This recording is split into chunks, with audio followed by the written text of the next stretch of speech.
the one main tanking the boss, because I'll be handling that for the run. So you'll just need to know when to slot in Shell and Aether Shield, which I will tell you before the 2 fights that you'll need to do that.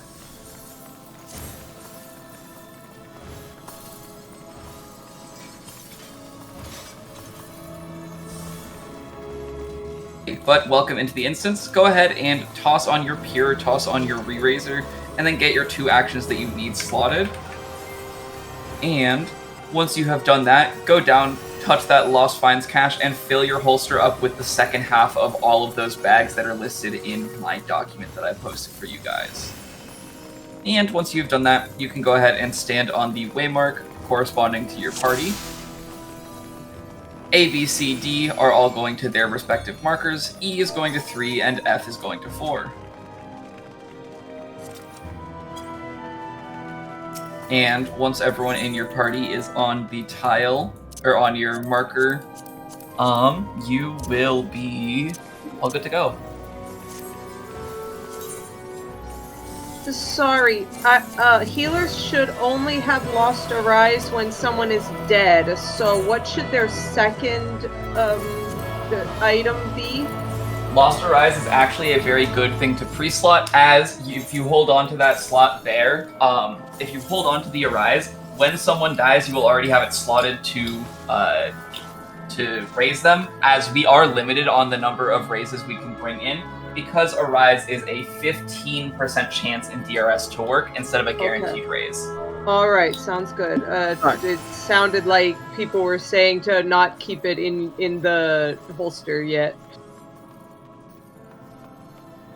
Or Arise. Keep it in the duty action, I mean. Sorry. Arise is a great second duty action. Okay, sounds good. Alright, there goes one. It gives you 1 extra Arise for the whole instance, which is okay. Not a lot compared to all you're bringing, but it is very useful. Sounds good. Thank you. Sorry.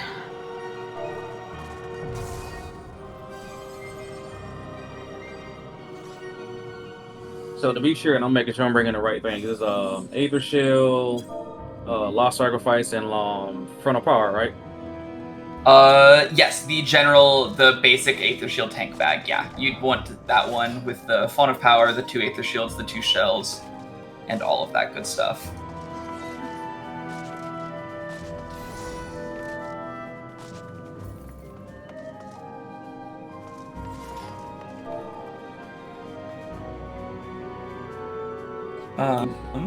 Two Aether Shields, right? Yes, you want 2 Aether Shields and 2 shells, as you will be slotting in Shell before Queen and Trinity Avowed, and handing out Shell to everyone, and then slotting Aether Shield back over that Shell. But once people are all good to go, looks like we have a few people left at the box, but once they are all good, we can go ahead and head over to our spots.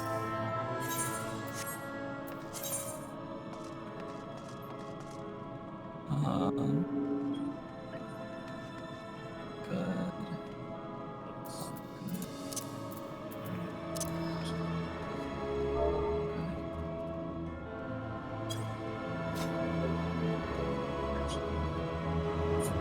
And okay, I have a very bad habit of tabbing through looking at people's actions, as you can hover over the reminiscence buff on someone's bar to see what actions they have slotted. So if I ever call anyone out for actions, that is why I can see it. But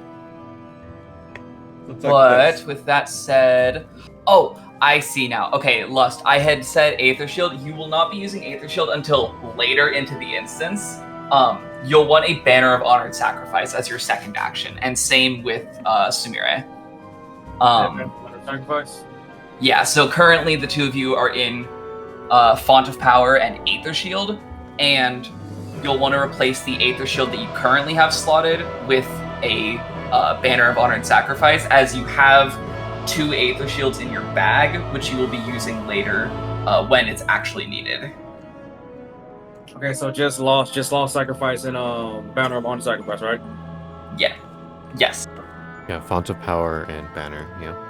Font of Power, Banner are the two basic tank actions, not Sacrifice. Okay, Sacrifice okay, or Honor okay, Sacrifice sacrifice. is the.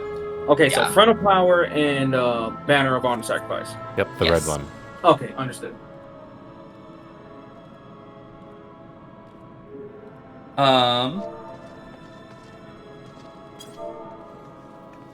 And I will also go ahead and talk about one quick thing, or a few quick things here while that's finishing sorting. This instance does have a 10-minute AFK kick timer. Explanations do take a little bit sometimes, so if we are ever sitting around before a boss, be sure to wiggle around, move your character, jump, do something. Just make sure the game knows that you are alive and not just sitting still, as if you sit still for 10 minutes and do not touch the game, it will kick you from the instance, and there is no way for you to get back in, and it's very sad. So And I don't will cry. Yeah, Wobble specifically will actually start to cry live on mic, and it's really not fun. Ugly cry. So, don't let that happen. Other than that, though, if it looks like every party has been about ready, if we can have everyone get a ready check in your party and just say in yell chat that your party is ready. As we would like, I just want to make sure everyone's good before we split off, as the first encounter is, it actually splits us in half. D ready, B ready, E ready, A ready, just waiting on C and F. That's C. Check and show if they're ready. Okay. And that is that. Charlotte's ready. Yeah. Cool. We're gonna go ahead and if you're in parties A, B, or C, you're gonna be staying up here in this voice call. And if you're in parties D, E, or F, you are going to be dropping down to the voice call right below us, titled Golems. We're going to be going to the Golems encounter, and I will be calling that out for us. While up here on Slime side, who the fuck is up here to call the Slimes? I'm gonna make Opal join the call.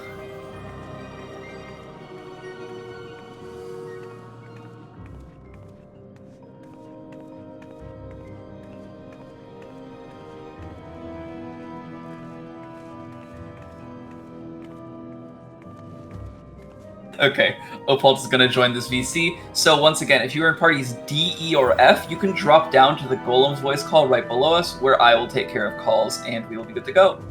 Yep, if you're not in party A, B, or C, get out of here. Hi, Opal. The only people left in here should be those in party A, B, and C. At this time, please double check your holster. Make sure you have everything you need. Do you want to have your holster up to 99 of 99 weight, or whatever your respective maximum capacity is, if you are under rank 25. Go and walk into the cache, double check that you have everything that you need, and once you've done that, feel free to take the jump pad to the left of the cache. Take the western jump pad to the left of the cache, once you have everything you need. Let's go. In we go into today's Anyprog. Okay, I'm gonna go and put out some markers. I'm gonna ask that everyone please step away from them. Please step away from the markers. If you never run with me, then the way I like to organize people is by draft. So I will call a certain role to do a certain thing, and then I will expect that role to go towards the markers if they would like to fulfill it. With that said, before we start assigning roles, I'm gonna go over some very basics. First and foremost, the markers you see in front of you, these are going to be used for setup. The 1, 2, 3, and 4 correspond to the rooms in the arena. 1 is in the southwest, 2 is in the southeast, 3 is in the northeast, and 4 is in the northwest. Exactly as how they are laid out here. The A is going to be for the north doorway, where you see that open set of doors on the north, and B is going to be for the south doorway once we open the doors. To start, we will need 1 tank on each of the markers. If I could have 1 tank go to each marker for me, one tank each on 1, 2, 3, 4, A and B. Perfect. I'm gonna go ahead and mark the tanks with their respective number. By the way, someone's hot micing whoever that is. Please make sure to mute. I believe it's Lust. Please make sure to mute your mic because I believe I am coming through it or background noises. My apologies. But yeah, that is going to be our tank roles assigned. Tanks, if you are on the 1, 2, 3, and 4, you are going to be one of the room tanks. You're going to be responsible for grabbing almost all of the slimes yourself and pulling them back to your rooms. Here on Primal we do the 3-2-1 method, so tanks will start by pulling 3 green slimes, then they will take turns grabbing 2 green slimes, and then then their healers will bring them 1 slime for them to provoke. Again, this is a 3-2-1 method. You're going to take turns pulling 3, then 2, then you'll provoke 1 all at the same time off your healers. Once you've gotten your 3 and your 2, please make sure that you go back to your waymark. Please make sure that you go back to the green pad in your room, as you're going to need to fuse all of the slimes on top of that pad. Additionally, when you provoke that last slime off of your healer, please make sure that it goes through the middle of your big green slime. You're going to have a big green slime and a little green slime on your healer. They will need to touch each other. Their little middle points will need to touch in order for them both to fuse. Please make sure to drag them as close to the center as possible. Get them as centered on the pad as possible. Also, at this time, go ahead and turn on your tank stats, as you are going to be tanking some ads. Room tanks, if you have a question at this time, please ask them. Otherwise, come stack up on the middle on me.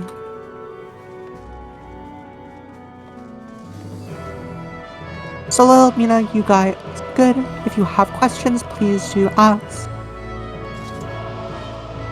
As for our Ignore 1 and Ignore 2, you guys are going to have to tank some ads in the north and the south. Periodically, there will be Bojan soldiers that spawn. They just do a simple AoE and some basic auto attacks. Please make sure to have your stance on and aggro them in the north and the south. That's it for tank rolls. Next up is going to be healer rolls. Tanks, go back to your waymarks, please. Next up is going to be healer rolls. We will need 1 healer with each of these here 1, 2, 3, and 4 tanks, so can I get 1 healer per room, please? Need a healer on 2 and a healer on 3 as well. Perfect. I'm going to go ahead and mark you guys. If you are marked with 5, 6, 7, or 8, you are a healer in this encounter. Your job is going to be to keep your tanks alive throughout the encounter, as well as to pull 1 green slime at the very end. When you pull this green slime, you're going to walk out to the doorway of your room. You are going to grab a 1 green slime with your Glare, your Dosis, your Malefic, your Broil.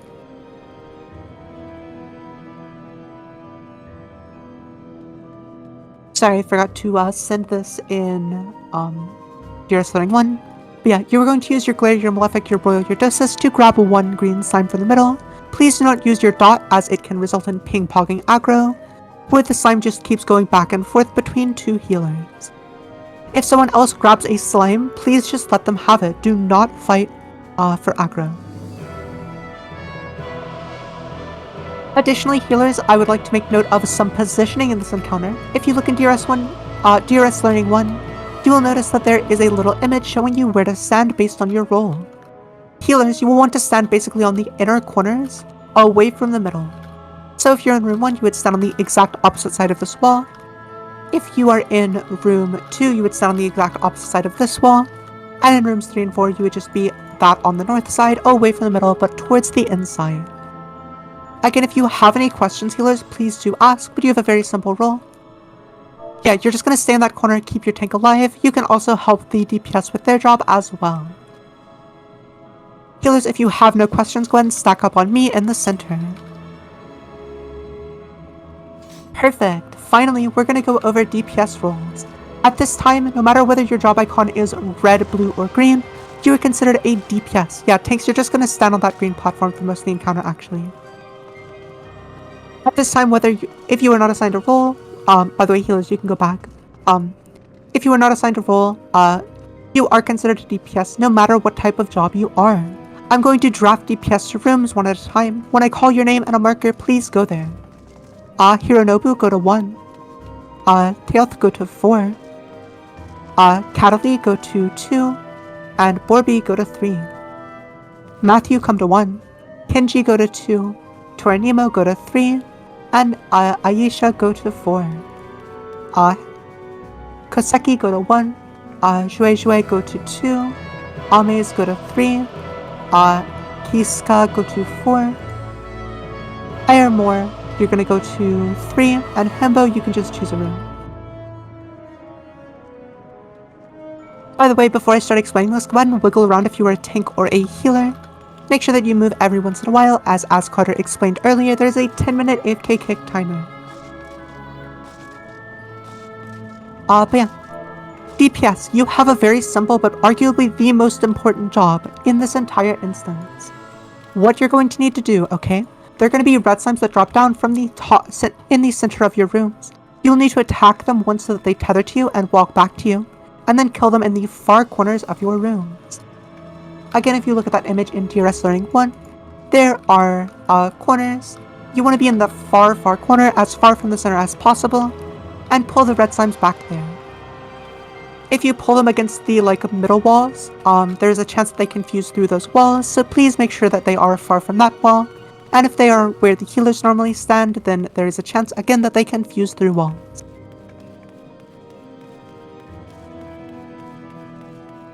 Of note, please do not use lost actions during this encounter unless you are a Preceptor. Lost actions are really not needed here as there is no real DPS check.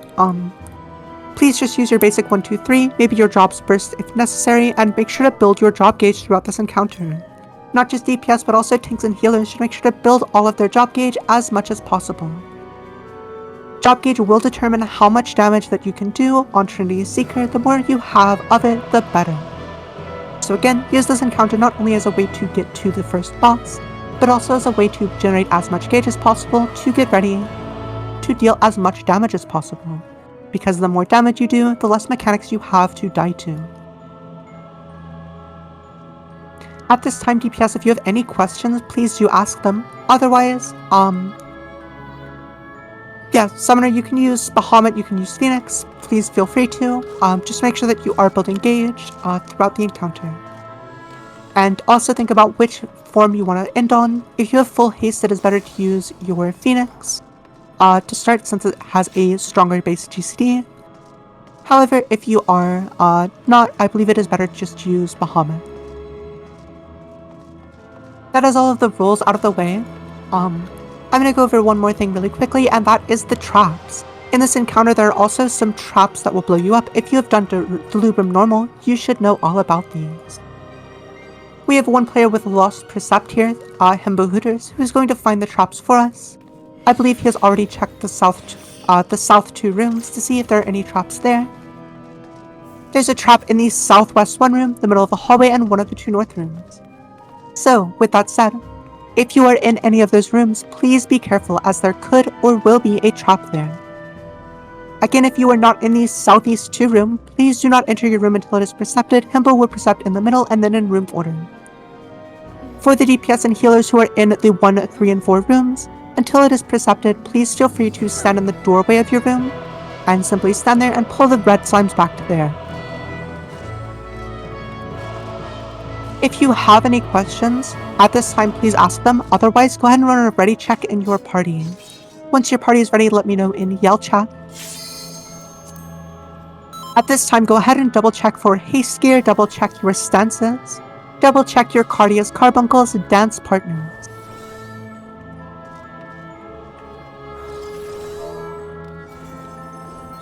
I see A, B, and C all ready. At this time, I'm going to let them know in shout chat that we are ready. Again, double check your Cardias. Make sure you have your Carbuncles out as well as your dance partners set. We're going to get a 30-second countdown in just a moment. At this time, I highly recommend popping some raid food if you have it as well. If you use raid food here, it will probably last you all the way to the first encounter, assuming we do it in one shot. And if we don't, then it'll last you for all the barracks tries. So again, if you have it, now is a good time to pop some raid food. Get ready to get started as soon as Carter is ready.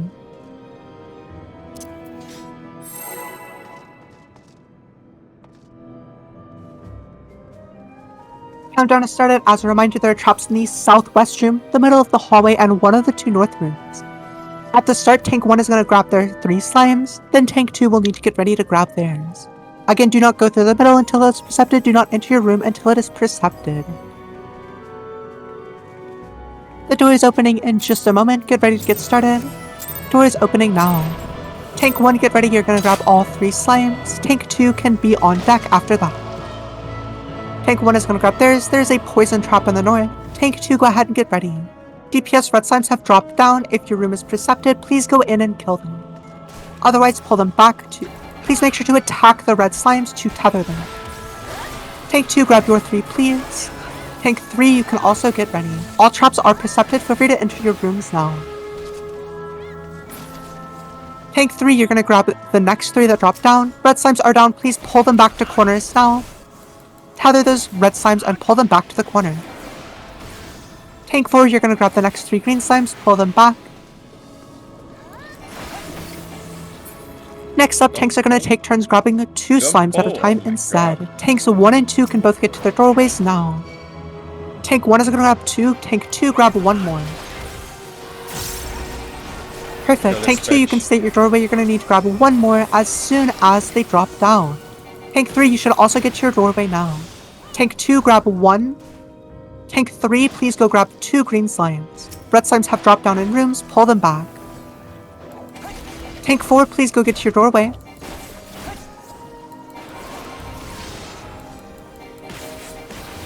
Perfect. Next up, healers. Please get ready to grab 1 slime from the middle of the hallway with your glare, your malefic, your doses, your royal. Do not fight over aggro. Tanks, get those green slimes centered up on your paths. Again, healers, go grab 1 green slime at this time. Do not fight over aggro. Pull it to that inner corner. Do not pull it onto your tank. Do not pull it onto your tank. Pull it to the inner corner. Pull those red slimes back out. Tanks, at this time, target the green slime your healer has brought you. We're going to use Provoke in 3, 2, 1. Yep, please also make sure to heal the tanks in the rooms. Provoke those green slimes, get them through the middle of your big green slime. Once they are both fusing, you can run out into the hallway. All rooms look good at this time. Everyone run into the hallway and out through the north door. Once you're through the north door, you're going to run all the way to the east. Please run all the way to the east now. Run all the way to the east towards the edge of the bridge. You want to tuck in all the way there. Don't worry, you cannot run off the bridge, so just run straight ahead and into that corner.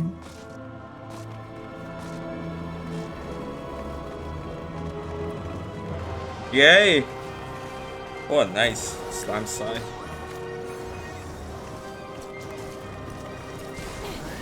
Tuck all the way in, use stuns on any Boshan soldiers that try and cast an AoE. And we have done it, congratulations. At this time, please turn off your tank stances and take the jump pad ahead. There are going to be 2 chests at the bottom of the stairs, those are personal loot. Please make sure to grab it for yourself as I cannot grab it for you.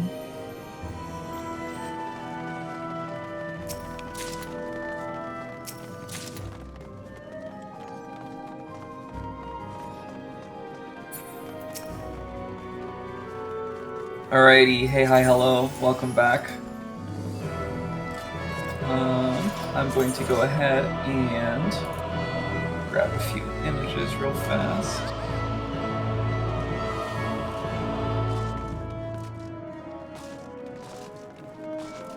Sorry on that 1 golden that got away from me. I didn't see him spawn in. That is A-okay. It happens.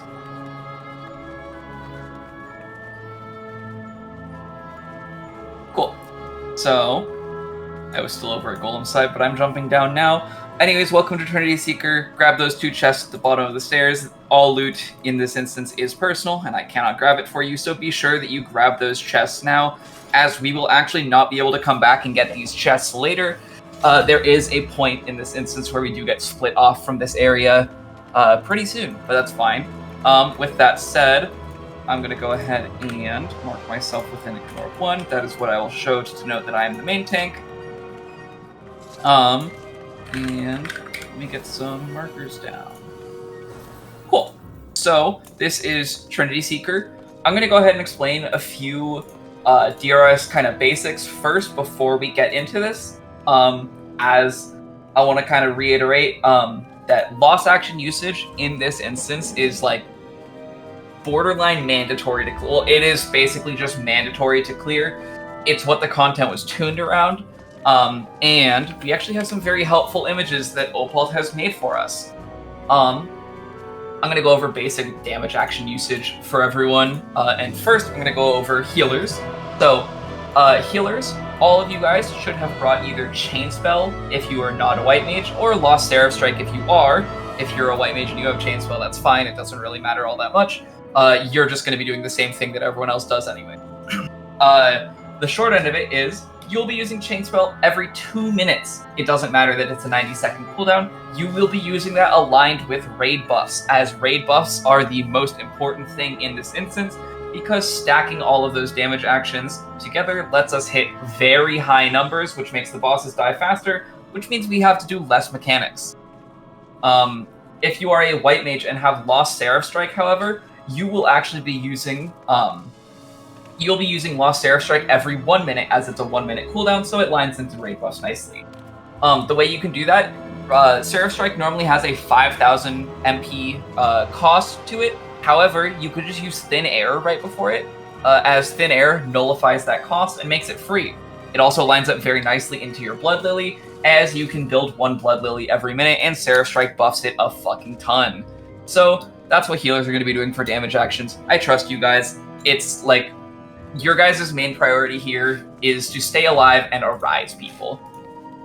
Everyone's main priority is to stay alive, but healers specifically, you're going to be bringing Lost Arise, as that is a 15% chance to raise people, so raises in here are pretty limited. Next up, I'm going to go over tanks. I'm going to talk about tanking as if Lost Blood Rage does not exist, because if you're using Lost Blood Rage, I hope you know what that button does, because I don't have time to explain that right now. But if you're not using Lost Blood Rage and you're just using the basic tank bag that was outlined in my holster document, you're going to be using Lost Font of Power and Banner of Honored Sacrifice. Banner of Honored Sacrifice is a 90-second cooldown, but once again, 90-second cooldowns in this instance don't actually exist. You will be using that every 2 minutes, as, once again, stacking raid buffs is very important. You're going to be using Lost Font of Power and and Banner of Honored Sacrifice together. If you've played Melee in here before, you'll notice it's pretty similar. That's because it is. It's the same thing. You're just going to be pressing those 2 actions every time your 2-minute buff is coming up, as stacking them together gives you a much more potent burst, as opposed to using Banner of Honored Sacrifice 30 seconds early on filler. And lastly is the actual long part of this, is damage dealers. All damage dealers are going to be having one of their actions be a Lost Font of Power or Lost Font of Magic. Font of Magic if you're a caster, Font of Power if you are a melee or a fizz range. That is a 2-minute skill. Once again, you'll be using it every 2 minutes. However, some of you guys will have different actions, and I will explain those. I don't need to explain Rend, thankfully, because both of our Renders are vets who have like hundreds of clears. But for melees, your second action will be Banner of Honored Sacrifice, and as I just talked about with the tanks, you're going to be using that every 2 minutes, as it is a much better buff.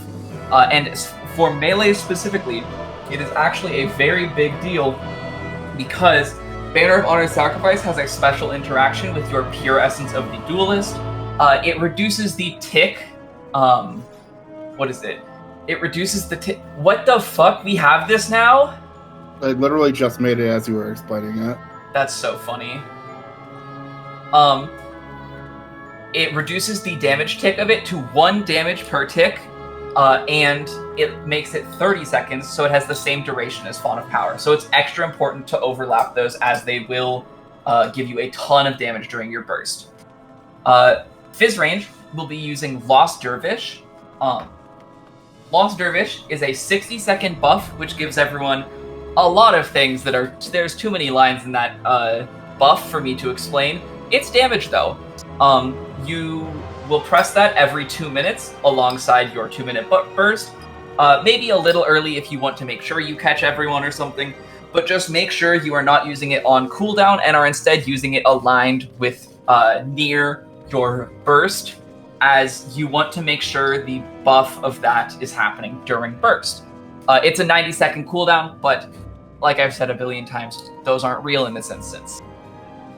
Lastly is probably the hardest one for a lot of people to get used to, Lost Cure 4. This one is actually a very special one for casters, as Lost Cure 4 is not just a massive heal, which it is also a 60-second buff to everyone around you, which gives them, I believe, 10% bonus damage. This is important as you are not just doing this for the buff, but you are doing this because it is also a massive heal. Cure 4, if you want to press that right now, you'll see how big of a heal that is. It hits for a lot. My Cure 4 doesn't have Cure 4 slotted right now because she's doing excellence things, I think. But that's fine. Yeah. Cure 4 hits for like 20 to something, like 20 to 30,000 per hit on everyone around you. Healers, if you want to use like your strongest heal, AoE, it's like maybe half of that.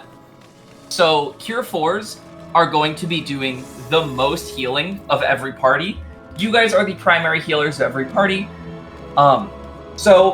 After every raid wipe, you're gonna press Cure 4. If the buff is about to fall off and you somehow haven't taken damage for like a minute, which does happen a few times, make sure you keep that bravery buff active. But do press that Cure 4 for healing. It's not just a damage buff.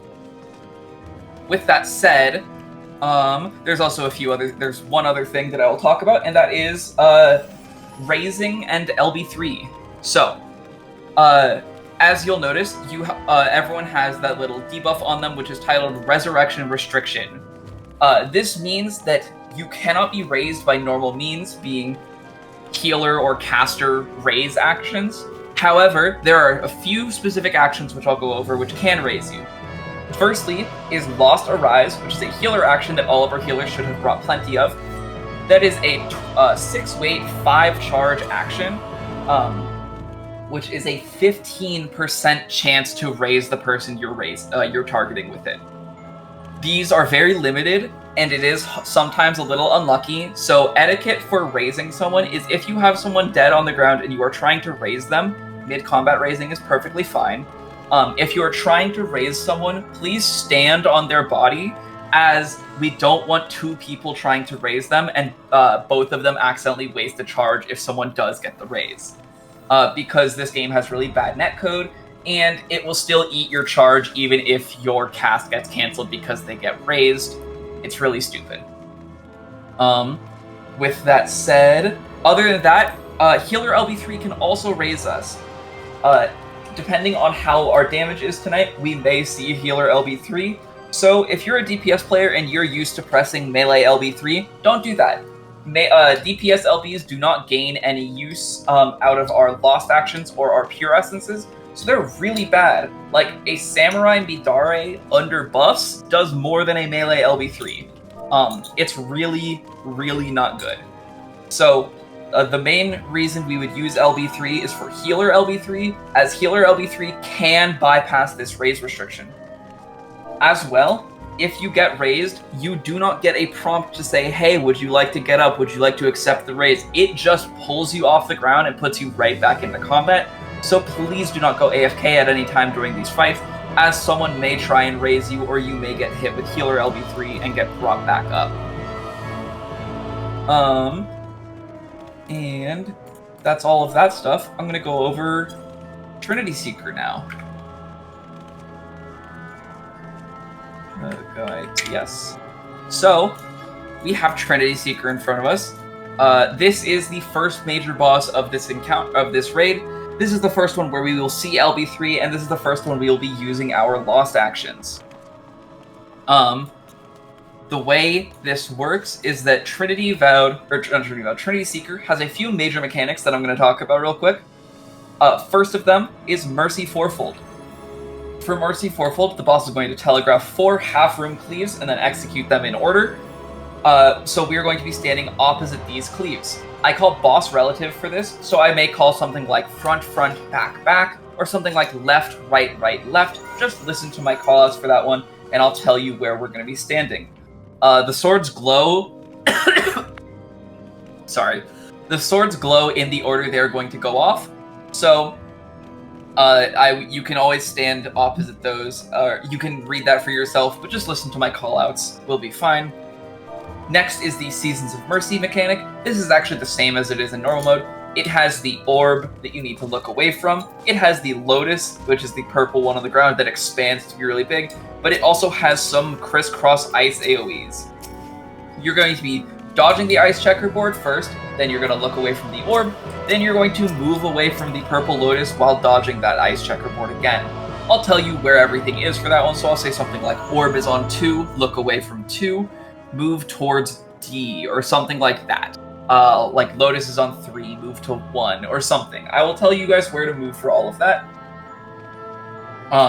Another mechanic that this boss does is Iron Splitter.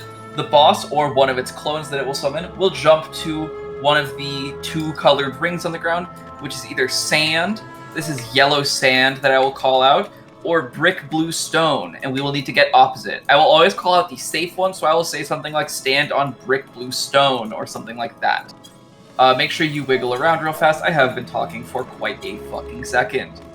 TS has the longest explanations because it also has all of the general ones. Almost done though. Lastly, not lastly, there's 2 more. Baleful Firestorm. This is the Ifrit Dashes mechanic. This is a new mechanic to Savage version. Trinity Avowed will spawn, or Trinity Seeker will spawn 4 clones around the edge of the arena, which will dash across like in Ifrit Extreme. Hard? I forget what difficulty.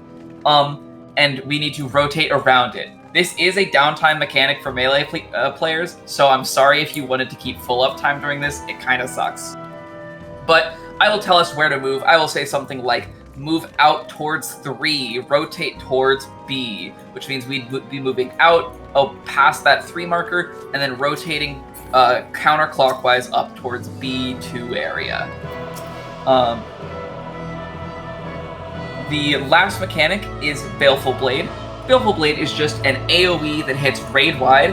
However, we can dodge it there are specific ways that we will need to dodge it depending on if the swords are glowing or not. If the sword is glowing, we will be getting knocked back into the barricades, and if the swords are not glowing, we will be getting behind a barrier and hiding. I will say get out, hide behind a barrier, or get knocked into the barrier at a certain spot. That is all of the explanations for Trinity Seeker, so we do not do ready checks past this point. The way we can tell if you're ready is, if you are ready, move across the purple line.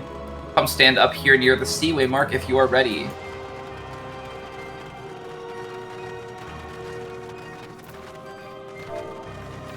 I was AFK too long because I was listening and I was sitting here, but I forgot to move. Unfortunate. I'm sorry that happened. We do try and give periodic checks about that, so yeah, sorry about that. With that said, that is everyone over the purple line, so I'm gonna go ahead and start a 30-second countdown. What role were they? Well, They were a tank. I was tank. I was Dark Knight. That's frustrating. Alrighty. We're going to go ahead and pull this boss in about 15 seconds. Thank you, Himbo, for checking for traps. Let's go. Still have my Discord stream up. If you want to Let's see go. that. Oh, We're pulling, we're pulling, we're pulling. This is a raid wide. Use boss targeted mitigations on this boss, please. Things like Feint, Addle, Reprisal.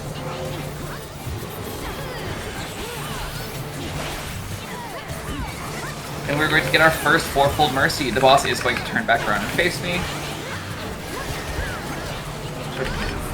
Right. We're starting front, front, back, back. Front, front, back, back. Front for 2, then back for 2.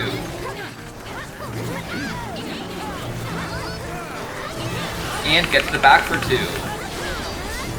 Look away from 3. Orb is on 3. Look away from 3 and move north. Move north.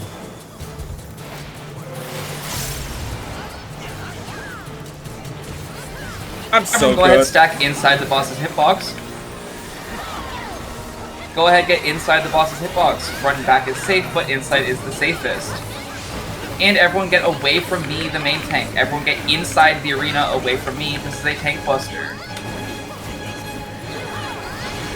There's going to be another tank buster on me in just a moment. So continue to stay away from me. I think the second one is a solo one. The first one is you're supposed to share, but those times just Alrighty, and we're coming back in. for all the minigames. Stack up, we're gonna bait some vault chains. Wait till you see this chain icon above your head disappear. And break these chains, get out behind a barrier. Any barrier will do, just be out behind a barrier. And get back in. Someone just died. We are going to be doing Ifrit dashes in just a moment. Get out towards D. Out towards D. Out towards D and get behind the barrier at 4. Behind the barrier at 4. Behind the barrier at 4.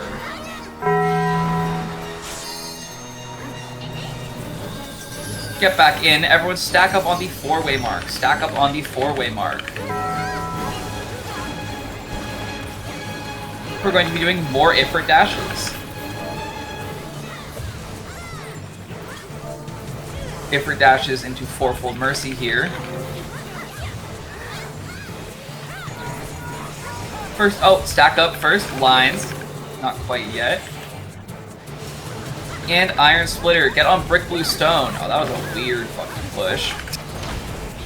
Get on Brick Blue Stone. And we're going to be seeing Earth Shakers. If you get an Earth Shaker AoE above your head, take this out away from the party. We're going to be rotating around the around the middle. Get on Yellow Sand. Yellow Sand. And Earth Shakers are out now. Take these away from the party. Earth Shakers away from the party. There's an Earth Shaker directly through the party. We are getting on Brick Blue Stone. Earth Shakers out. This is melee downtime. Earth Shakers out. And dodge lines. We'll get Intercardinal of the boss in just a moment. Intercardinal now. Everyone get Intercardinal of the boss.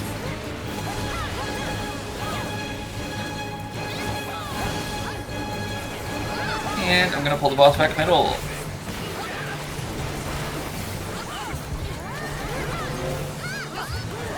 Now we're going into Ifrit dashes with 4-fold Mercy.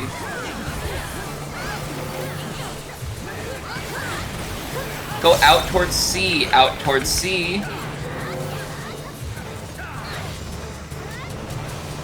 Easy. Left of the boss for 2, then right of the boss for 2. Left for 2, then right for 2.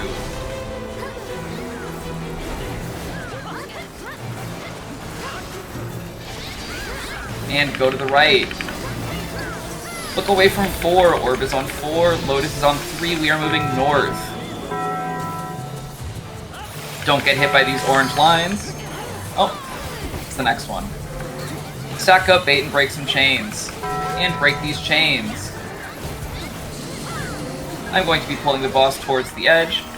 This is a raid wide, and there's going to be a tank buster on me.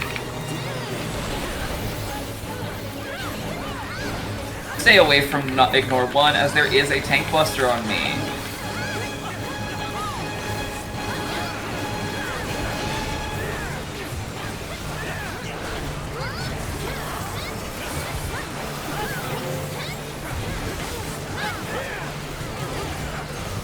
Alrighty, we have 4-fold Mercy with Iron Splitter rings. This is a crossover. We're going left, right, right, left. Left, right, right, left, start on sand. Left, right, right, left, start on sand. Get to the right of the boss for 2. Now to the left of the boss, end on stone. Brick Blue Stone, under the boss is safe. That's a lot of that. And one more for fun. Get on stone again. Seasons of Mercy incoming. Look away from 1. Look away from 1. Lotus is on 3. We are going towards 1. Move towards 1 now.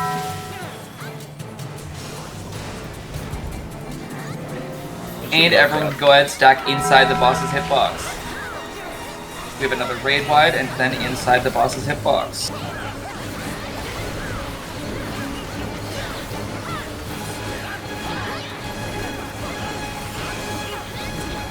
Carter, Yes? hold or no? hold. Yes, hold for LB3. Hold damage, we're gonna In wait for hitbox, LB3. in hitbox, in hitbox. Inside the boss's hitbox. We're gonna hold for healer LB3. That means stop hitting the boss, stop doing damage.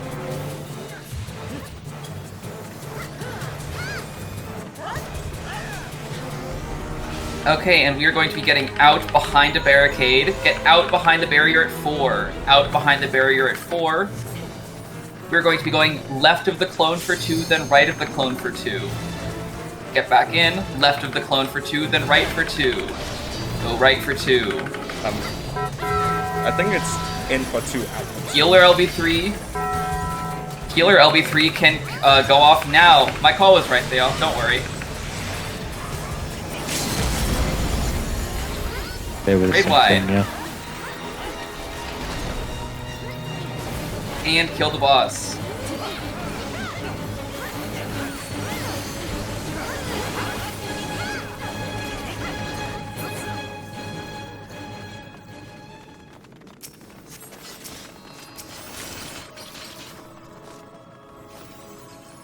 Duelist is going to get us up to the Dahu Arena. Please, please, please do not go up ahead to that glowing yellow pad, as that is for our duelist. Up past that glowing pad is an encounter that is only doable by one person, and it requires specific action requirements, so if you do not bring the specific actions, you will not be able to clear it, and you will have wasted the duel pad for us. So don't do that. Himbo is going to go ahead and do all of that. He's going to get his party settled, and we're going to go.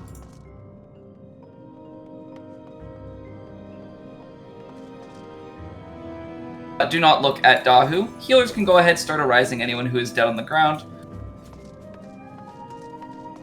Do not look at Dahu. Dahu is not real. We need to wait for our duelist to start the duel before we pull Dahu. So I'm going to wait back here to see people get arised.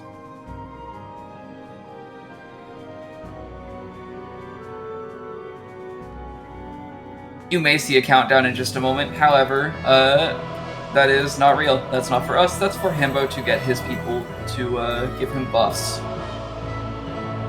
No countdown today. Himbo is doing instance timer. Good. They always do instance timer. Instance timer is the better way to do it anyways. People do countdowns though. BA keeps winning. That's not true. BA is always instance timer. Let's get Alrighty, it. our duelist has pulled. We are going to go ahead and pull Dahu.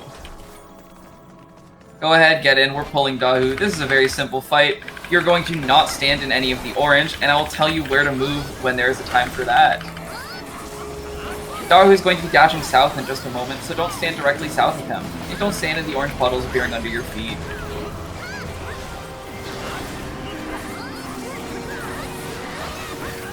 And Dahu is dashing straight south. Do not be south of him. Do not be north of Dahu. He's dashing north. Get back in. Don't be on the sides of, or be on the sides of Dahu. Don't get turned into barbecue. Please use your lost actions here as well, by the way. We do want to kill this boss a little bit fast. Line lines are going to be coming out. They're going to be jumping around the arena. You may get a number above your head in just a moment. Take those out to any ad. Kill an ad. Don't get hit by the lines. And Spit Flame is out. If you have a number, take it to an ad and kill an ad. Do not stack this with someone else who has a number, as you will kill both of you.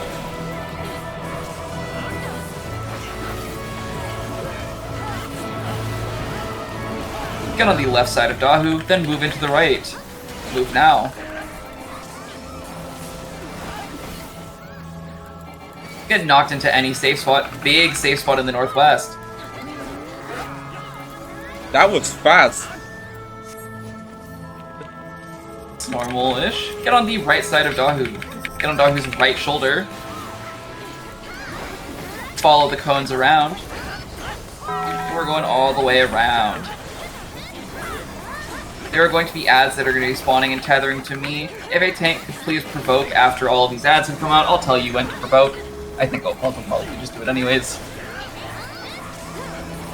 And please AoE these ads down. These are very important. Alrighty, and someone please provoke off of me.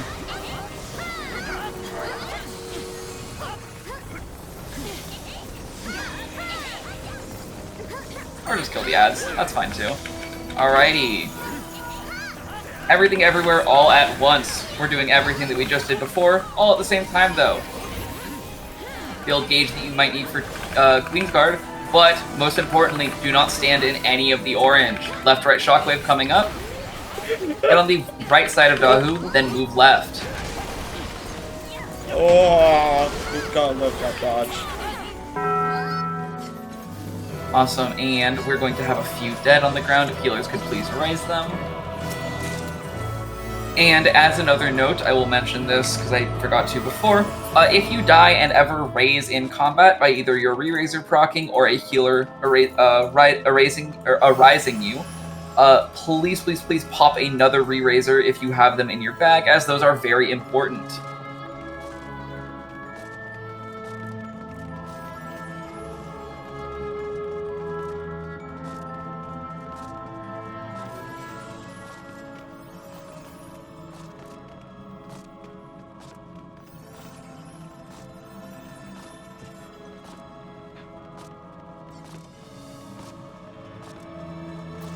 Alrighty, and I'm gonna place down some waymarks real fast. And if you know what these are, you can stand on the marker of your choice. However, if you don't know what these are, don't worry, I'll go over them in a second.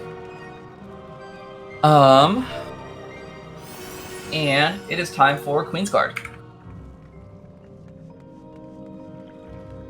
QG is a fight that is split into 3 phases.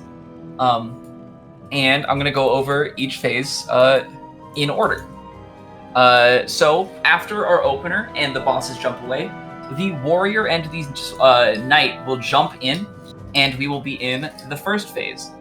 That phase, in this phase, there are the first mechanic is the Spellforge and Steel Sting mechanic. The way this mechanic works is that the bosses will tether together.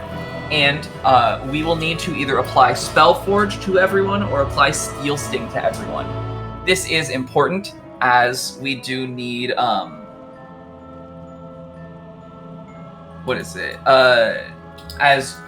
this gives all of the this tether will give the bosses a very high damage resistance to basically make it so if you don't have if you're not dealing the correct type of damage, be either magical or physical, it will not, you'll basically just do no damage. The healers in every party will be dealing with Spellforge and Steel Sting, so healers can discuss amongst themselves in your party chats to talk about who will get Spellforge, who will get Steel Sting for the people in your party. Spellforge needs to be handed to all physical damage dealers, so all of your melees, all of your phys range, as well as all of your tanks. And Steel Sting needs to be handed out to all the casters, so casters and healers. As well, there are some hybrid jobs that do both magic and physical damage, so things like paladins, dark knights, ninjas, reapers, bards, and red mages do need both. You can only have one at a time, so when I say something like, click off purple, apply yellow, all of our people who have been pre-applied with purple will need to get rid of their purple debuff. You can click off Spellforge either by clicking it off manually or by using a macro. I don't have the macro and it's not in the guide command. I don't use the macro. That's unfortunate. If someone has the macro, please go ahead and post that in DRS1. I would appreciate it. But next is the Bomb Slinger mechanic. This is a mechanic where the knight in the middle will jump away after casting either Sword Omen or Shield Omen. And we will need to stand on a bomb depending on tethers that we get applied to us. The warrior will cast Reversal of Forces, which will tether either you, the bombs, or both. I will tell you which to go out to. All you need to pay attention to is if you have a debuff, which looks like... Did I delete it? Oh my god. Where the fuck did it go? Well, I deleted that emoji, so I'm very sad. You'll get a tethered debuff, which will look like a scale. And I will tell you, it'll be something like tethers to large, rest to small, or tethers to small, rest to large. And we will need to either be doing this on the edge of the arena or be getting knocked back from the middle of the arena, depending on what the soldier or what the knight had cast before jumping away. If it casts Shield Omen and is glowing pink, we will need to get knocked back from the middle. And if it casts Sword Omen and its sword is glowing blue, we will need to get to the edge of the arena. After that, there are a few other mechanics that I can mostly just handle callouts as normal. Those are your things like more tethers going out, and tethers will be going either to green or to purple, as well as some other mechanics which I will just call out where to move. The next phase is the Gunner and Soldier phase. The one major mechanic in this phase is commonly referred to as the show hole mechanic. If you did the Orbon Monastery, which everyone had to in order to unlock this content, you had done the Mustadio boss fight in which he applies the weakness revealed buff or debuff to you, in which you will get a broken or a ring around you with one side open. You will need to show that open side of the ring to multiple places, but you will need to go to a position that I will tell you to avoid some jumping AoEs, as well as show your hole to the middle of the arena, then to a turret along the wall. If you look at those images in there, that is the fifth image. That is the fifth image in that guide command.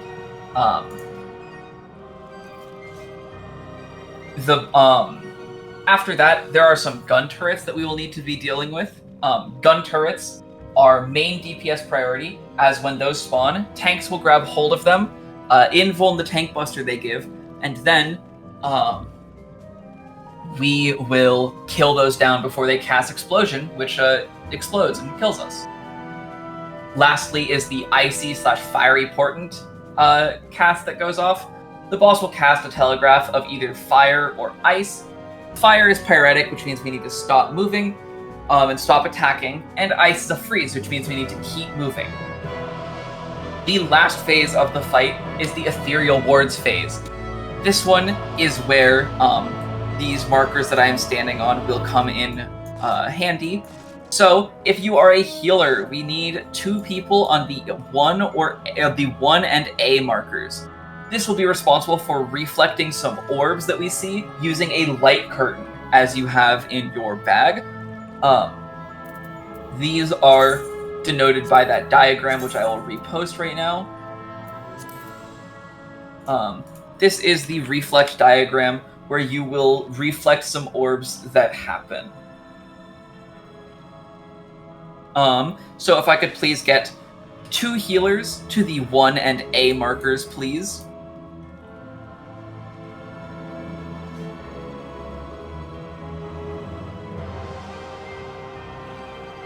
And then Wobble will be our A reflect. Okay, cool. Thank you, Wobble. I have 3 curtains, I'm good. He'll be fine. You know how to do Queen without curtains anyways. Yeah, I'll have 1 curtain for Queen anyway. Yeah. But this phase has multiple things going on with it. So firstly, Aura Spheres. I will call out for ABC to go north and DEF to go south. So that is everyone who is on Slime side with Opal will be going to the north, and everyone who is in Golems with me will be going to the south. The Aura Spheres need to be killed, and the way this works is the tanks who still have their invuln up, so everyone who is not myself or my off tank, who I'm just going to, where the fuck is you get to do this today. Congratulations, Smoothbob. You're taking mids. All tanks who still have their invuln up will need to turn on their stance and fight for aggro on the Aura Spheres that spawn in the north and south.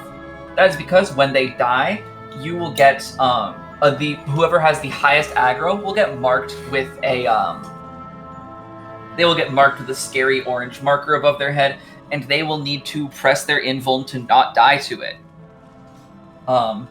The spiritual spheres, aka the orbs, need to be reflected by our healers.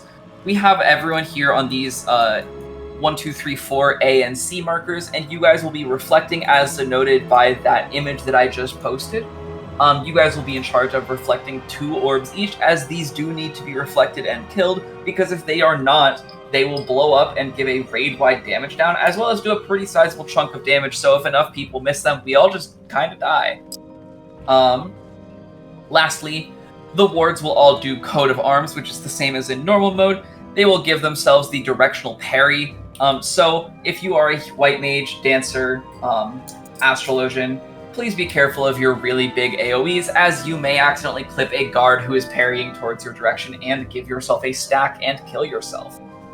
And we don't want that to happen. So, with that said, that is all of the explanations for Queensguard. We're going to go ahead and get over the line once you are ready. If you have any questions, please just let me know.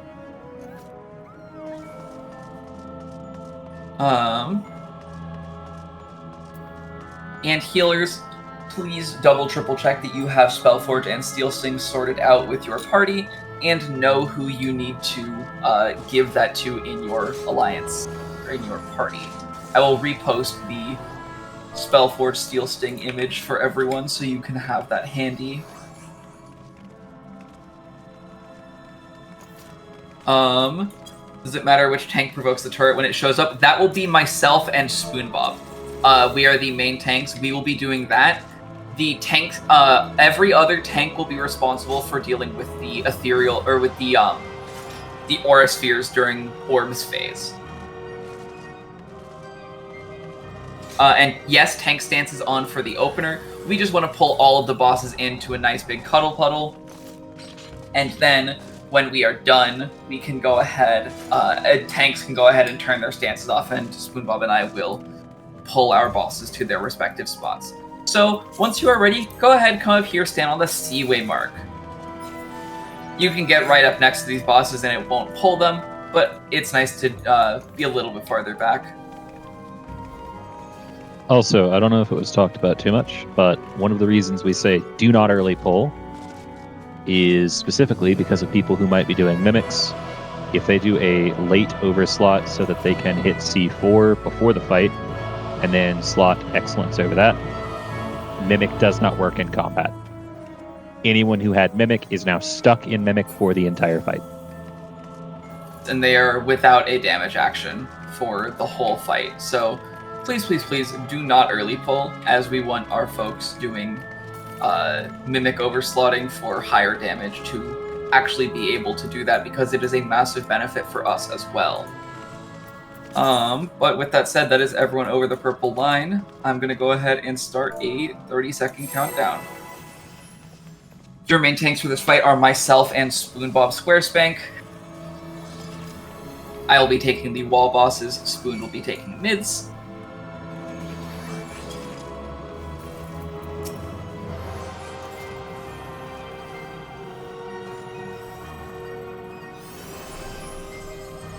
And please do, okay, engage. We have people who have already mimicked. I'm very sorry. Do not early pull. We're gonna go ahead and pull the bosses. Everyone grab them nice and tight in the middle.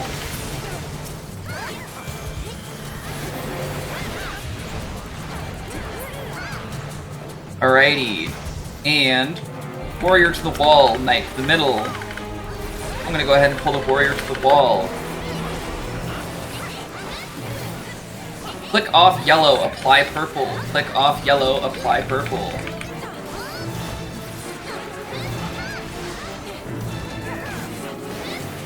Click off yellow, apply purple. And we're going to be checking for tethers in just a moment.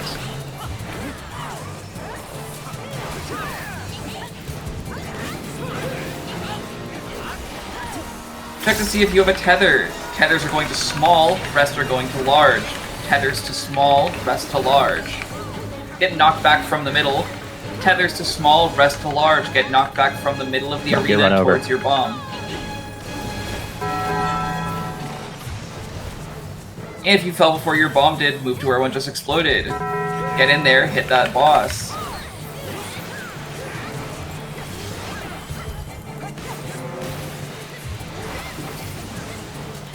I will go ahead and dispel this boost cast. Raid wide coming out. Tier 4s, do your job, hit those heals.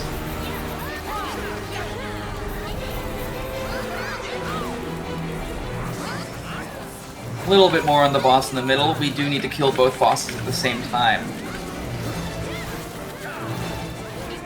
And another tether is coming out. Check to see if you have a tether. Tethers are going to be going to green, rest to purple. Tethers to green, rest to purple. Everyone get in under the knight in the middle.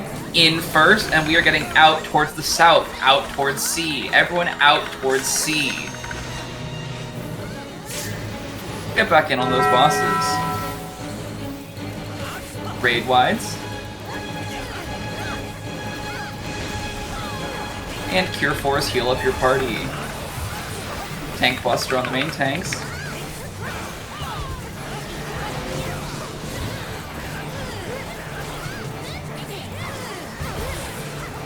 And kill both bosses.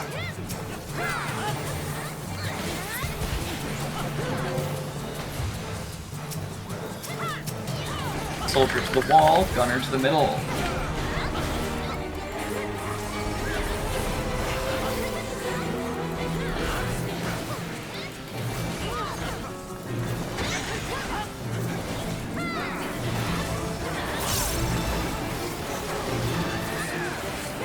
Alrighty, balls of fire coming out. They're gonna jump and tell us where we need to go. You're gonna get that hole mechanic in just a minute. We're gonna go to where I tell you, and then you're gonna show your hole to the middle. We are going to 2. Go to 2. Go to the 2-way mark. Go to the 2-way mark. Show your hole to the gunner in the middle. Now to any turret along the wall.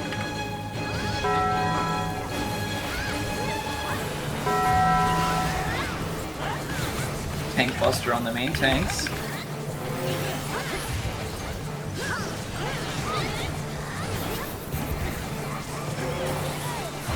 And raid wides.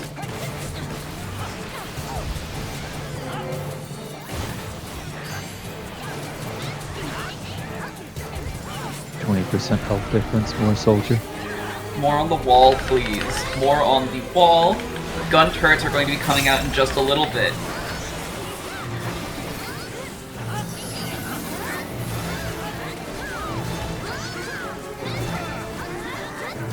Main tanks are provoking them. Kill those gun turrets. Kill the gun turrets. Main tanks can invuln. And kill kill those turrets. You can split damage now. Bosses are back to being even. We're gonna have that fire or ice in just a second. Stop moving, stop casting, stop dealing damage, press escape, and take your hands off the keyboard. And you're good to go back in.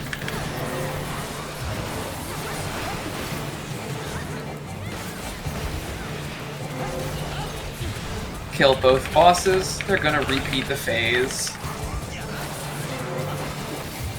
Oh, just kidding, jumpy boys. Just kill the bosses.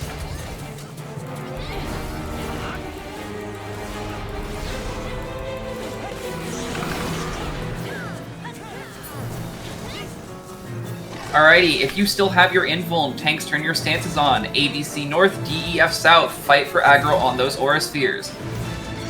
When you see the scary red Dorito above your head, press your invuln. Make sure it's over you. Healers get to reflecting. Respect Coat of Arms and kill the wards.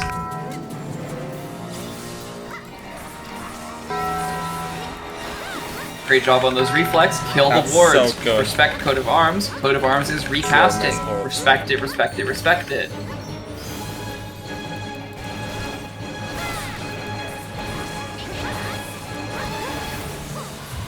Healers back into position. Hit those reflex.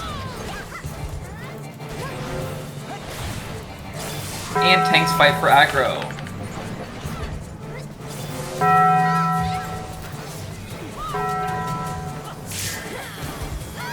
Kill this last ward.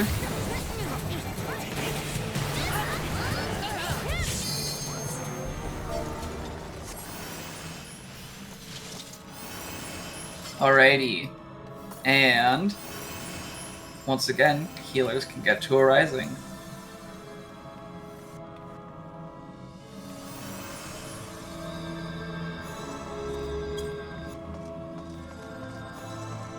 Thanks, Himbo. Thank you, Himbo. Sorry for the pole. Someone was walking right under it and I thought that was an attack. I'm so sorry. It is A-okay. Yeah, Queensguard don't proximity aggro. Fun fact. Yes. Queensguard is the only boss in this encounter. I remember that, because you can, like, stand right up to him and then, like, use an LB and then regular. Yep, okay. Yep. Thanks. Same Thank you. thing. Yes. Alrighty, and...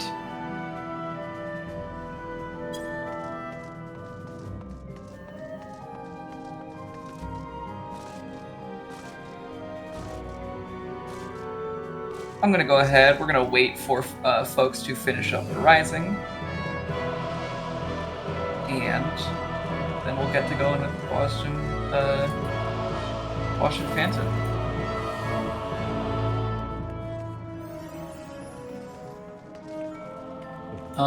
Is everyone back up? Looks like it.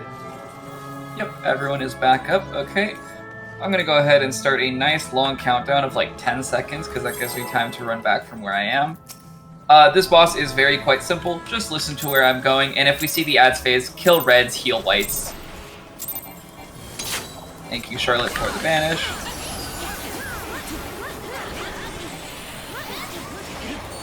This is a raid wide. Oh fuck, I've actually ruined my bit. I actually called that. Also, turn your tank stance off. Stance is off, please. We are going to D. Go to D Delta. Go to D Delta.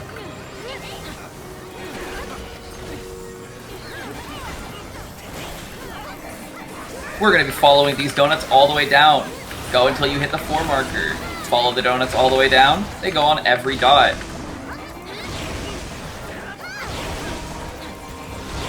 And stop at the 4-way mark. Do not run into the death wall. Do not run into that purple death wall. And move to the 3-way mark now.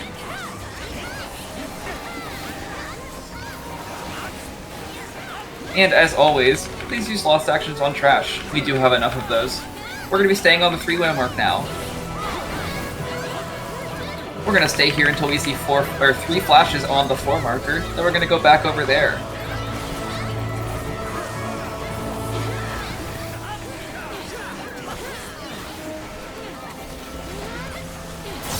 One, 2, and that's 3. Let's move to 4. We're gonna wait for 3 flashes at 3 and then move back there. Think of a building gauge you might need for Trinity Avowed. And surely the boss dies, right? Please kill. Oh my god. Please, please, please. Oh, I hate my life. Alrighty. Kill the red ads. Heal the white ones.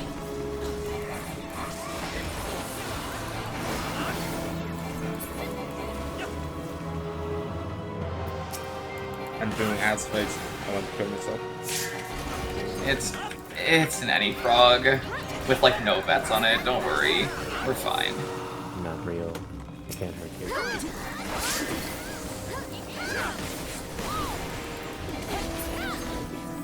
And heal those last white ads. Wait, did no gremlins actually show up? Yeah, no, because everyone was like, oh, I'm just gonna go to Opal's overflow run, and then no one came. Also, people are traps ahead. Yes, there are traps ahead. Please wait for me to percept it. Do not run ahead, unless your name is Opal. In which case, sure.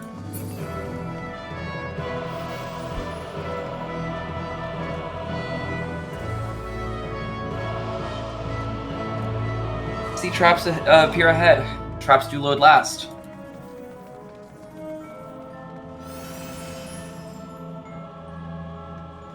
And for those who do not know, if you run into an orange trap, it will blow up and kill you. And if you run into a pink trap, I will blow up and kill you. So don't touch the traps.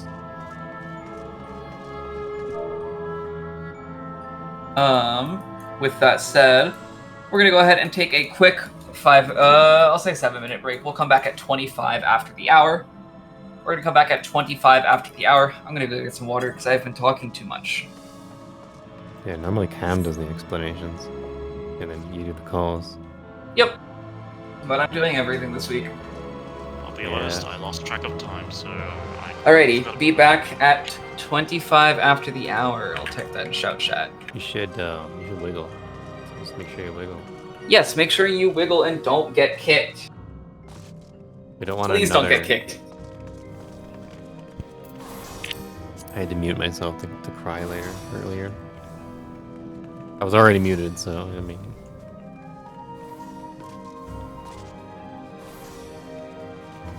Nothing quite like a good cry for someone getting AFK kicked.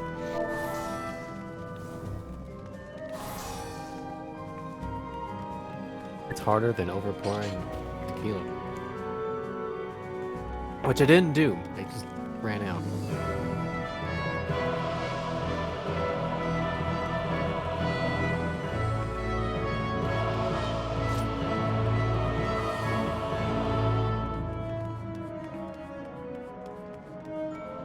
I don't know. It's nice when I run out of tequila right on time. Like, it was the perfect amount left for the drink I was making. So, like, that's actually really cool.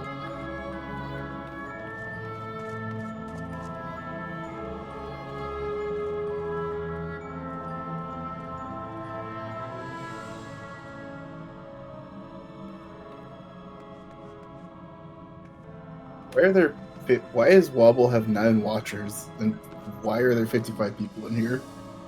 Good question. I think the person who got AFK kicked was a streamer. I don't know because I'm not part of the community. There's no fucking way. I mean, there are no whoops. Those were fun runs that I didn't take part in. I just heard they were fun. But, you know, streamers are streamers. Just guessing though, like, I'm streaming for one person, the rest are incidental. It was like, I think Allison asked. Hey, I'm bored enough to just sit in your walls, okay? You're in my What? walls? Screw you all, I actually need to go shopping. Enough DRS, damn it. Meow! I'm only immortalized in a sticker and the word shovel. Like, I don't have a... And Arple. Orple. Look, Orple's better not than- me! That's me saying someone else's joke. Oh, boy. that's better than being immortalized the way that I am. I'm There's- known as the most cursed host,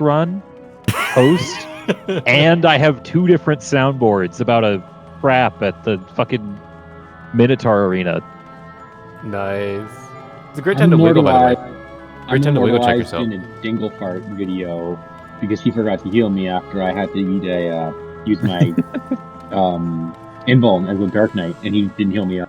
My favorite Dinglefart video is the Queen one, you know. That was Eric, right? Who did the There it is. RP2 ones? I think I've been And featured yeah, it was. in several Yeah. Dinglefart Those videos. are great.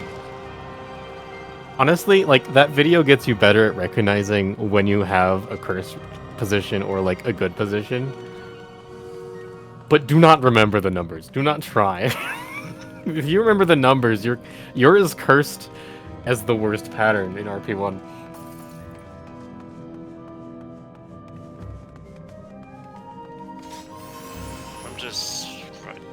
I'm just watching Wobble stream because I'm sad that I completely forgot about that time. That's fair. You get to see more mechanics than some people do because I don't have to look left or right to see the firewall. Do we see brands? 100%. We'll probably see brands. We're seeing brands. Our damage is a little bit. We below are normal. seeing brands. I have not seen the second DPS tether in actual months, possibly up to a year. We are seeing brands. Yeah, don't forget to wiggle. Don't forget to wobble. We almost got LB3 that second fight. We got it the first. We're seeing it. On the other hand, I'm just in Zendor, just focusing on Lost Player stuff that I would like to try, then probably throw away once Torture drops because Black Mage changes LOL.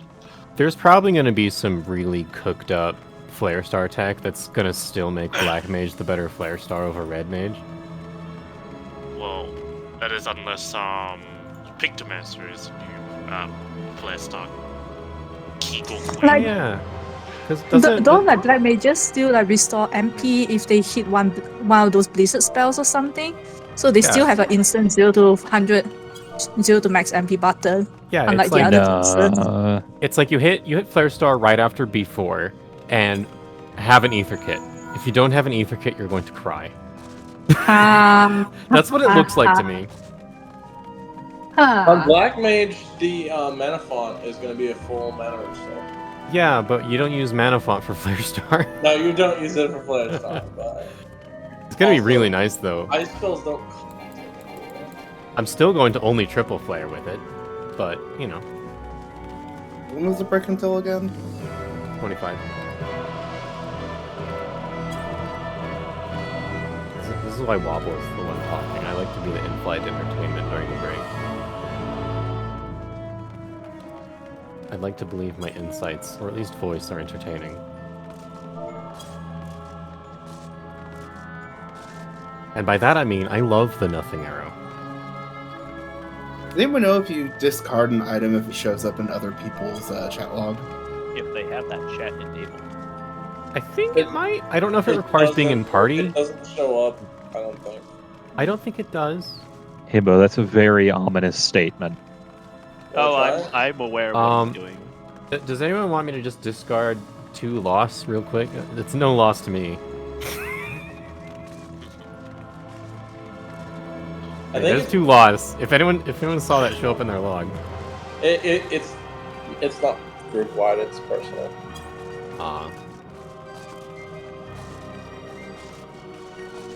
Okay, hey, hi, I'm back. Sorry, I was eating pizza. Hi, Ricardo, before you get into explanations, if you're back, watch my stream. Oh, fuck. What stream? What the fuck did you do?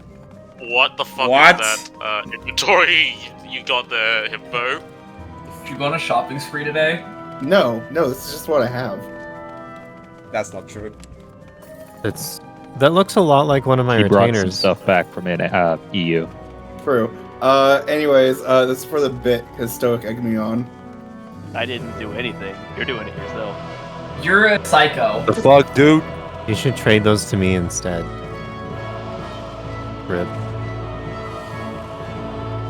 You're an actual psycho. Do you want me to calculate the how funny many? thing is, let's see where they're. See, it's Still 60k a pop. 965. You're welcome. I saved you an inventory slot. Himbo, do your bloody civic duty and crash the heroism marker on NA, please. So you know my meme where it costs a bunch of gil to do that, like, slash dump? Yeah. With the amount of gil you just threw, you can do that slash dump 41 times.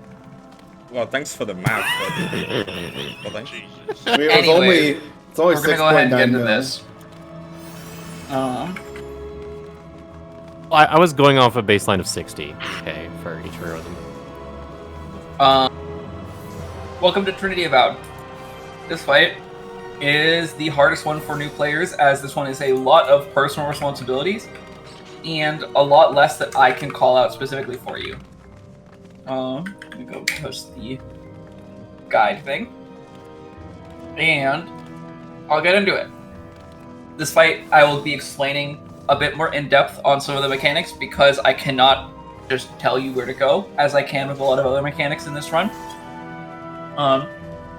But if you've done normal mode, which you all have, oh yes, also be sure to move around. Be sure to move around. We did sit around for about 10 minutes, and we're getting pretty close to that AFK timer. So if you haven't moved for a second, just move now. And if you have moved recently, still move. Makes me feel safer. With that said, I'm going to go ahead and get into the mechanics for this fight. So, for those of you who remember normal mode, Trinity Avowed is the one that does a lot of the hot and cold mechanics. During each phase, you will get a temperature, and you must get hit by something to even out your temperature to 0 by the end of the phase. You can think of it as some like simple addition. If you have a temperature of 2 hot, of like +2 heat, you need to get -2 cold. And vice versa. There are also, later in the fight, there will be elemental brands, which are effectively a second part to your temperature that you just need to add together.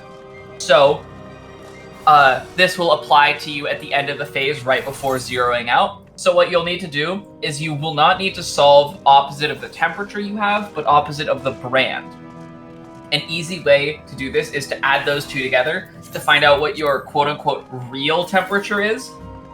So, say I had 1 fire and a elemental brand of 2 ice. I would need to get hit by 1 fire again, so when the elemental brand goes off, I would be at 0.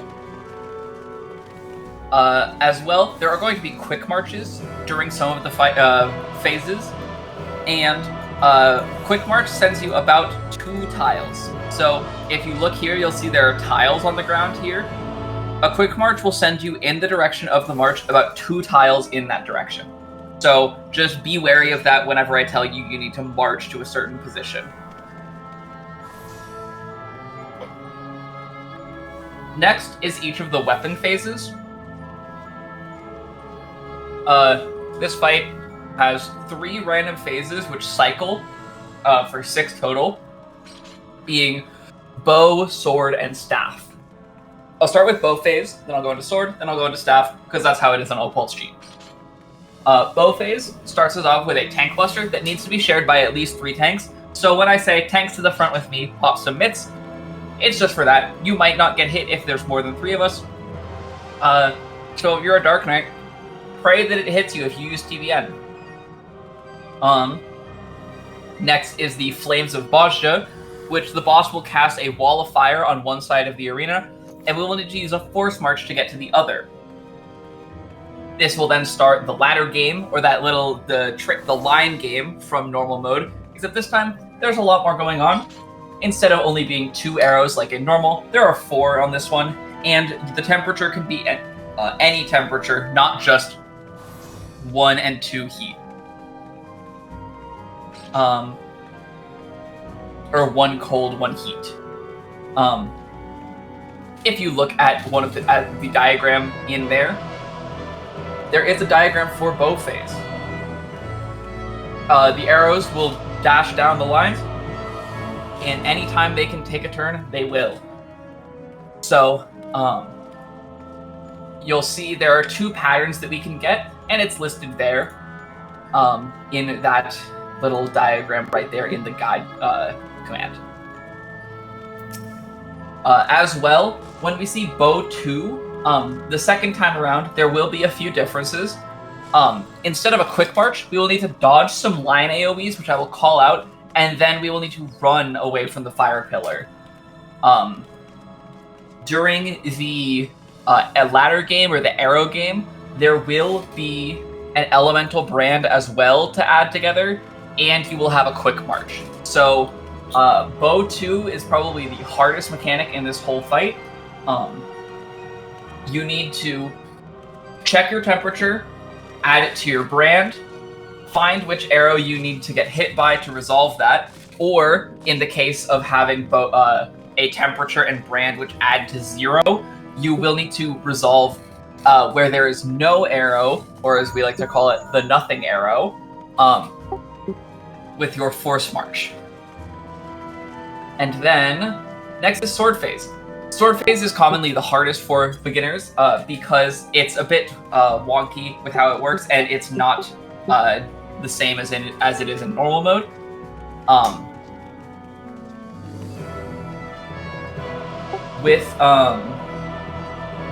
the way Swords Phase works, the boss will go untargetable and summon 3 clones around those 1, 2, 3, 4 markers up there. I will call it a safe tile, as the bosses will turn and cleave in certain directions with those temperatures. And one of those tiles will be our safe square. To resolve your temperature, you will need to move 1 cardinal spot from the safe square. So, if our safe tile was 1, you would want to move either north of 1, west of 1, to the 2 tile, or to the 4 tile, but not to the 3 tile. As being intercardinal of the safe spot is guaranteed death.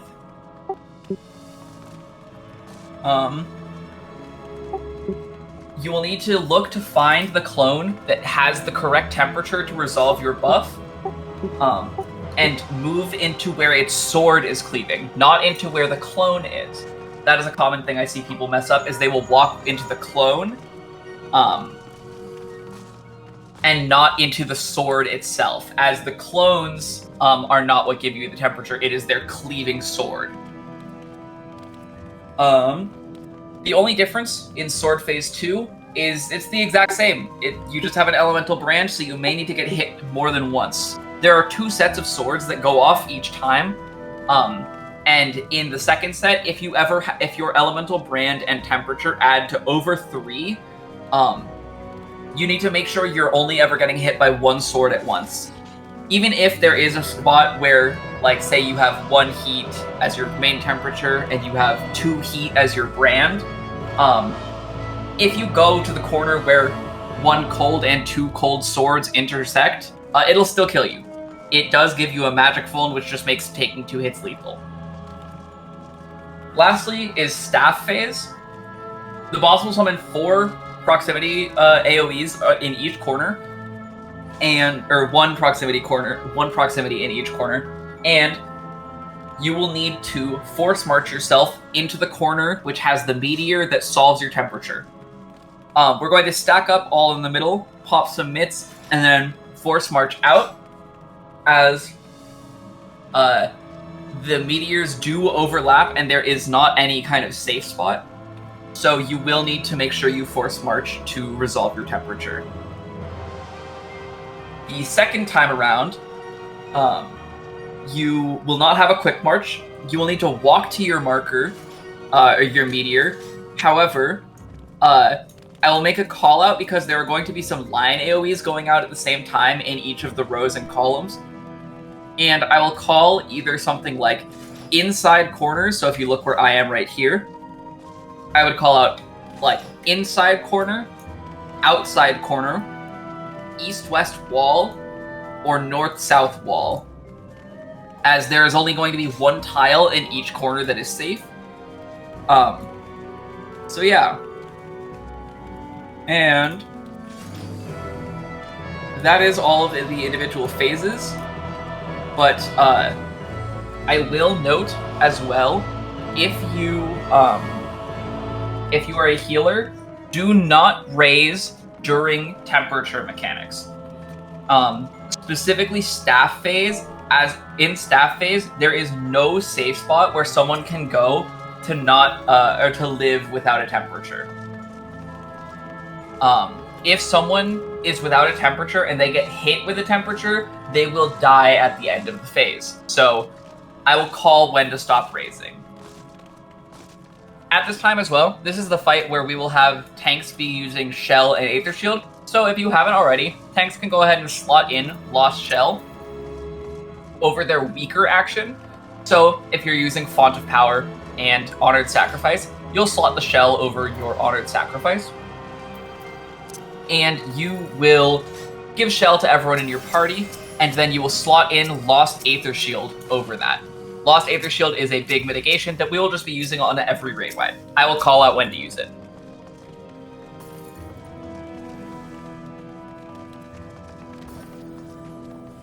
And that's about it. So if you're ready, go ahead and come stand on the Seaway mark.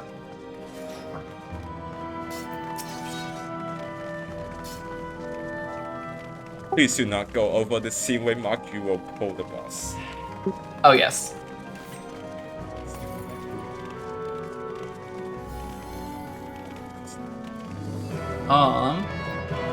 We're waiting on Charlotte and Himbo.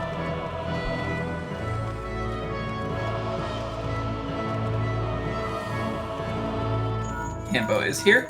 Okay. We are going to go ahead and start a 30-second countdown. I'll say it once again, as I've said it a million times before. Please, please, please, do not early pull. We have had both. Also, yeah, check to see if you have full. If you have food. Very funny haste check, Wobble. Big fan.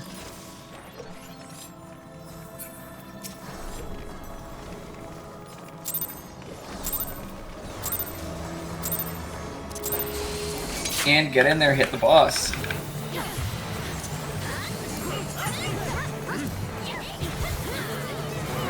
Tanks up front with me, please. Innovation in fight design, something something. This starts with a tank buster. And now a raid Y. Tanks, go ahead, pop your Aether Shield and mitigate.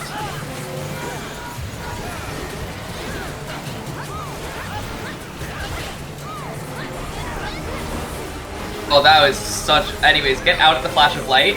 Everyone get out now.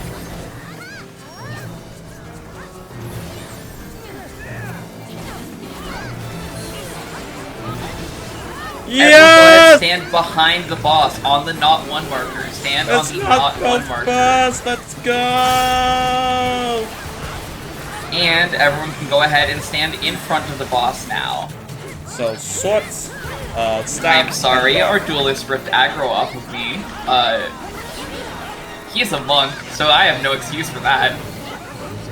And the boss is going to go untargetable in just a moment. You're gonna get your hot and cold, and we're gonna go into swords phase. You're a machinist? Oh, fuck. Rip. First safe spot is 1.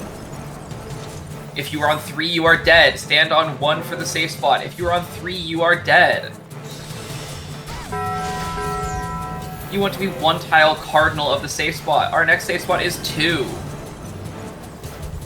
If you are resolved, stand on 2. Otherwise, be 1 cardinal. 4 is death.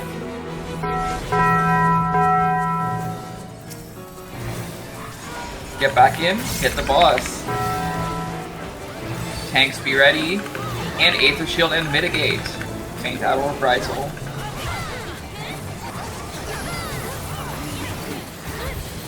We're going to be getting out at the flash of light. Oh, yes. Everyone get out at the flash of light. And get back in. I'm gonna pull the boss middle in just a moment, but everyone can go ahead, stack up on 3. You're gonna get a temperature and a quick march. Stack up on the 3-way mark.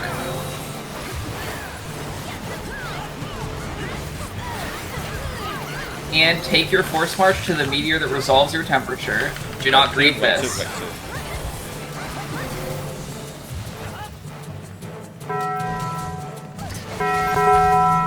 Hey, Opal, can you pick up? I bounced, I'm fine.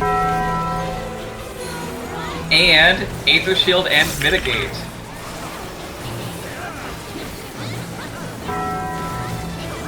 And everyone can go ahead, stack up south of the 3-way mark now, on the not 1 marker. We're gonna be behind the boss for this one.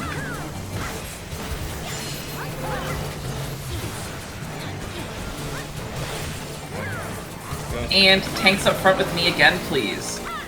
Everyone's gonna get a quick march. And we're gonna be marching ourselves either to a D or B. It is Delta or Bravo.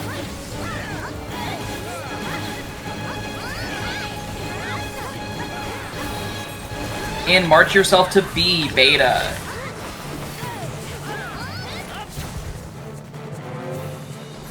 Healers, if anyone in your party dies with the fire and bounces, you can rescue them.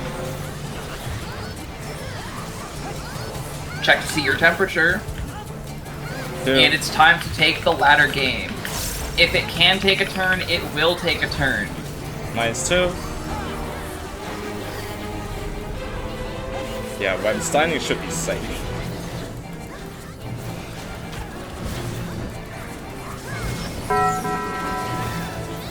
And everyone go ahead, get back in. And Aether Shield and mitigate. Tier 4s, do your thing. And everyone go ahead, stand in front of the boss.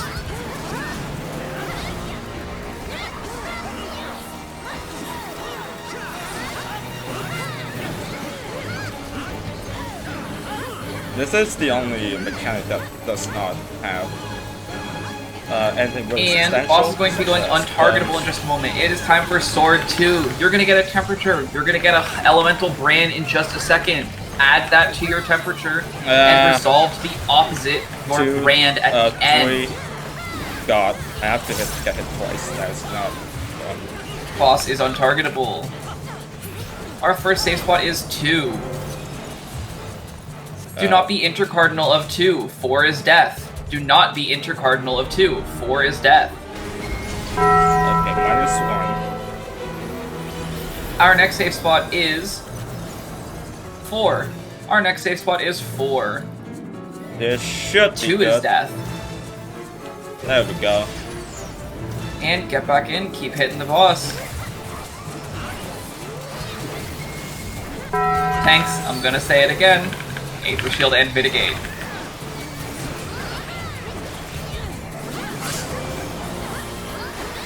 Tier 4s, do your job. And we're going to get out the Flash of Light.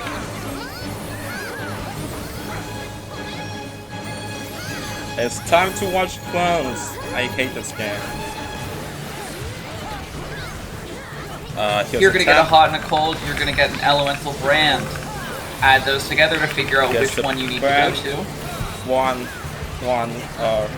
-2. And we're gonna stack up in the middle of the arena. Stack up in the middle of the arena. Go watch this one. Hold damage for healer LB3. Walk to the meteor that resolves your temperature. We are going to the outer corners, outside corners. Outside corners, hold damage please. Get back in. We're going to Aether Shield, mitigate, and then healer LB3. Hold all damage. Aether Shield and mitigate. And healer LB3s now.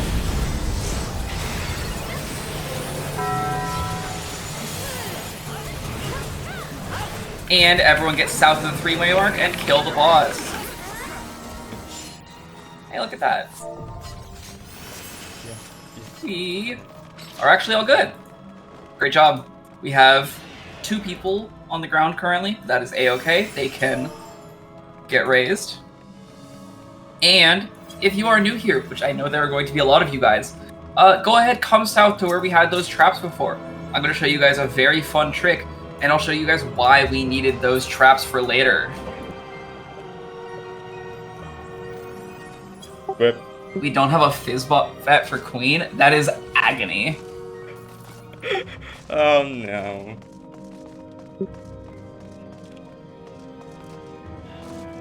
Alrighty, and if you are new here, you can go ahead, target yourself, and put the edge of your hitbox ring right up against the edge of that pink trap. And, oh my god, there's so many of you. This is the most newbie-heavy Anyprog I have ever had.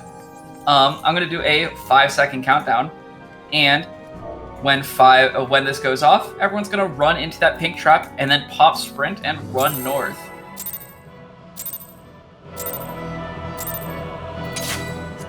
And congratulations on becoming Mini. Welcome to the race. We need this mini debuff as it lets us get through the grate up ahead and sneak into the secret encounter for the boss that is not in normal mode.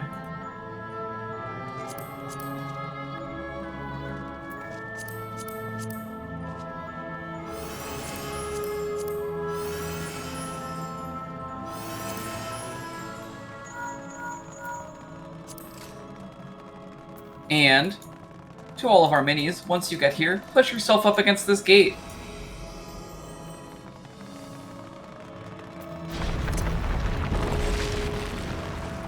We're gonna go ahead and move up here. And do not run ahead. Do not run ahead. And do not blow up traps, please. Please do not blow up the traps. There's a trap bridge. There we go. I'll tank it in. We are good to go now.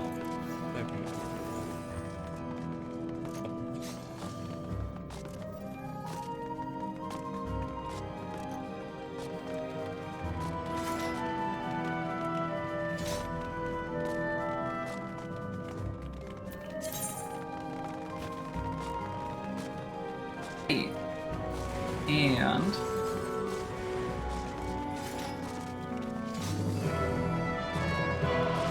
fuck, god damn it, Opalt.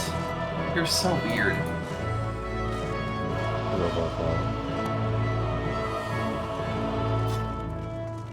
Anyways, welcome to Stigmalok Lord. This fight is very scary. This is the secret encounter, and it has a few very specific things that we need to deal with. Most notably, though, the ads phase. Boss in front of us, not scary. We literally don't need to worry about this guy. This guy does not matter. However, this is the this fight does have an ads phase. When he gets to 70%, he will jump away and spawn some ads, and we need to deal with this. So, do I have tanks who are used to, who have done this before? I know I have Opalt, I know I have myself. Do I have any other tanks who have tanked Minnow before? Solvale, awesome, thank you. And new tanks are also fine. I just like to ask for vets, obviously, because this fight does have some weird things. First off, this fight, when we get to the ads phase, 4 Minotaurs will spawn around the edge of the arena, and our tanks will need to pull them out to the edge that they are assigned to, and then start rotating around the rings that spawn. When we go into the ads phase, if you see in the images, there are some rings of purple death wall that appear that turn the arena into 2 concentric rings. If I could have all of my healers go stand on either a B or D marker, B for Beflect / using light curtains, and D for Dispel. Healers are going to have a special role, but I will get into that in a little bit. During the ads phase, our tanks will just need to kite their Minotaurs around and deal with the mechanics as such. So, the first mechanic is entrapment. Once the Minotaurs have started moving, there are going to be some yellow areas that appear in the between the cardinals. This is it will spawn a trap in each of those zones after it does a little flash, and our tanks will just need to pop their invulns and run through. With that said, I know I can do it. Are all of our tanks okay doing that? Or if someone would like an off tank to pop their trap for them, they can also ask for that. Oh wait, where the fuck is Spoonbob? Where are you? Yeah, Spoon, come, you can back up for 2. Yeah. We'll let you be, KO can still be our main tank for that, but Spoon will be your backup.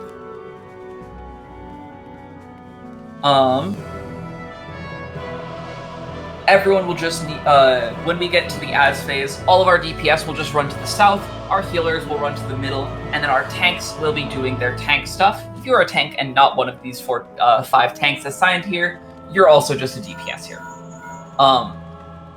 DPS will be running south, and they will be killing the Minotaurs as they get pulled to them, until I tell you to not need to stand south anymore, and then you could just go kill the Minotaurs as they are going. The one major mechanic in this phase is Fateful Words. At one point, you are going to get a Fateful Word debuff on you, and you are going to need to look at that debuff and check to see which one you have. If you have Sacrifice's Fate, you will need to get pulled towards the Minotaur, and you will need to stand in one of these notches. If you look at the second to last image in that document, it'll show you, or in the guide, it will show you the nice spots to stand. This also works for the outer ring as well. The rings have these notches in them, and you will just need to stand in those specific spots. So if you have Sacrifice's Fate, which is the one that looks like it's the Stigma Luck Lord sucking in some spaghetti, you will need to get pulled towards the boss. And if you have Wanderer's Fate, which is the one that looks like the Minotaur kicking someone down a flight of stairs, you are going to need to get pushed away from the Minotaur. The way we will call this out is I will say something like, do your words, do your words, do your words, do your words, do your words, do your words, do your words. You're going to need to get pushed or pulled within these notches. So these are also used for other mechanics, so be ready to look for those notches. Other than that, there is also the Devastating Bolt cast, which is just the rings themselves will get hit with an AoE, and you will need to stand inside of a notch to not get hit. And lastly is our healers. What our healers are going to be doing in the inner ring, outside of resolving all of those mechanics as well, they are not going to be dealing with the Minotaur ads, however. They are going to be dealing with the orbs that spawn. The fire orbs and the earth orbs will spawn in waves. They're always paired together, and they always spawn opposite of each other. So if there is a fire orb northwest, there's always going to be an earth orb southeast in that middle ring. The fire orb needs to be reflected by use of a light curtain. So if you are going to be reflecting a fire orb, please press your light curtain before you move into it, as it does take a GCD to activate. It is like a GCD action, so you can't weave it like a normal item, even if you might think you can. And the people who are using Dispel are going to dispel Stone Skin off of the Earth Orb and then kill it. Any of your abilities will kill it. It just will not die unless it has Stone Skin removed from it. Anyways, I'm going to say that is everything for this fight. So, I'm going to go ahead and place some markers, and if everyone's ready, go ahead and move up here to the 3-way mark.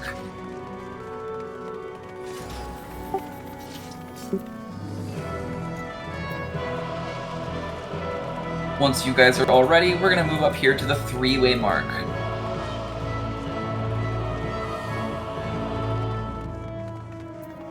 And that is everyone ready. As well, we are using lost actions on this fight. However, do not use them until we enter the ads phase. The ads phase is the scarier part of this fight, so the faster we can kill the ads, the faster we get out of it, and the faster we get back to the easy part that is Stigma Luck Lord himself.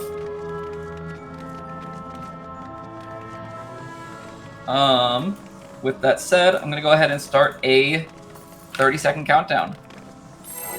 Yes, and tanks, be sure to have your stances on and provoke the Minotaur assigned to you when it is time. Don't miss.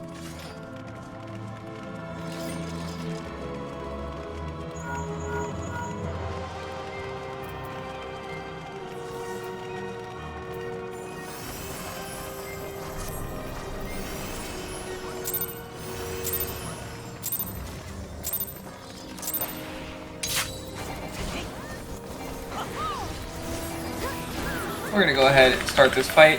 I have a tank buster on me.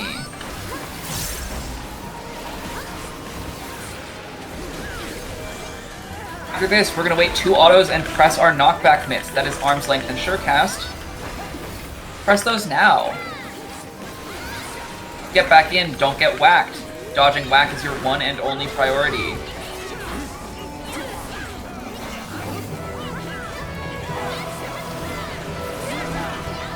And we are getting out, and away. Everyone get out, and away.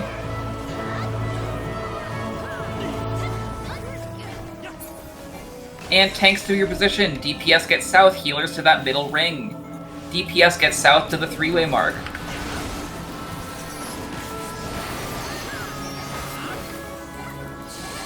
West tank provoke, please.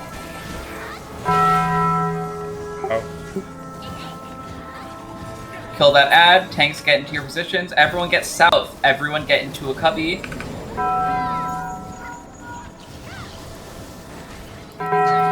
and blow up your traps. Do your words, do your words, do your words. Words, words, words, words, words. Your words are out. This has been your daily word check. Get back to killing. And get into a notch. Any notch will do. Just get into a notch. You no longer need to stand south. Dodge the orange under your feet and kill these last 2 Minotaurs.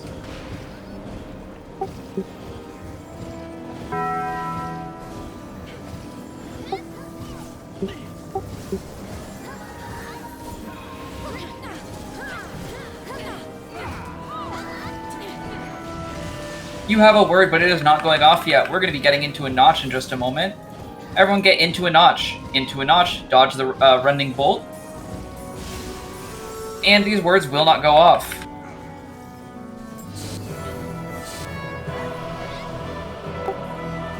Healers can go ahead and start arising people. This is the raid wide.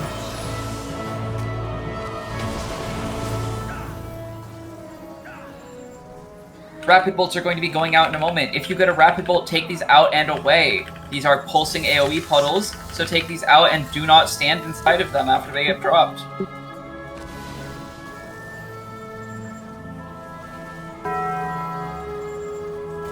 $11 ton swing. Everyone get out and away. Get back in. Get the boss. More rapid bolts. We have one set here, and we're going to have another set in just a second. Second set of rapid bolts. Continue taking these out. And Crushing Hoof. Be half the arena away from this proximity. Then, get back in. And don't get whacked. The closer you are to the boss, the easier it is to dodge the cones. Stay away from the ignore one, as there is going to be a tank buster coming out in just a moment on me.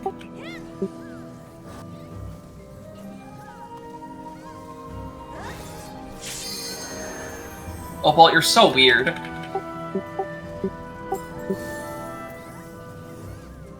Think about building Gauge for Queen.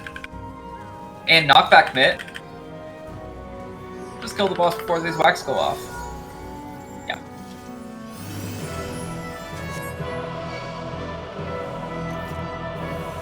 We have a few more left on the ground, so if healers could please use those arises.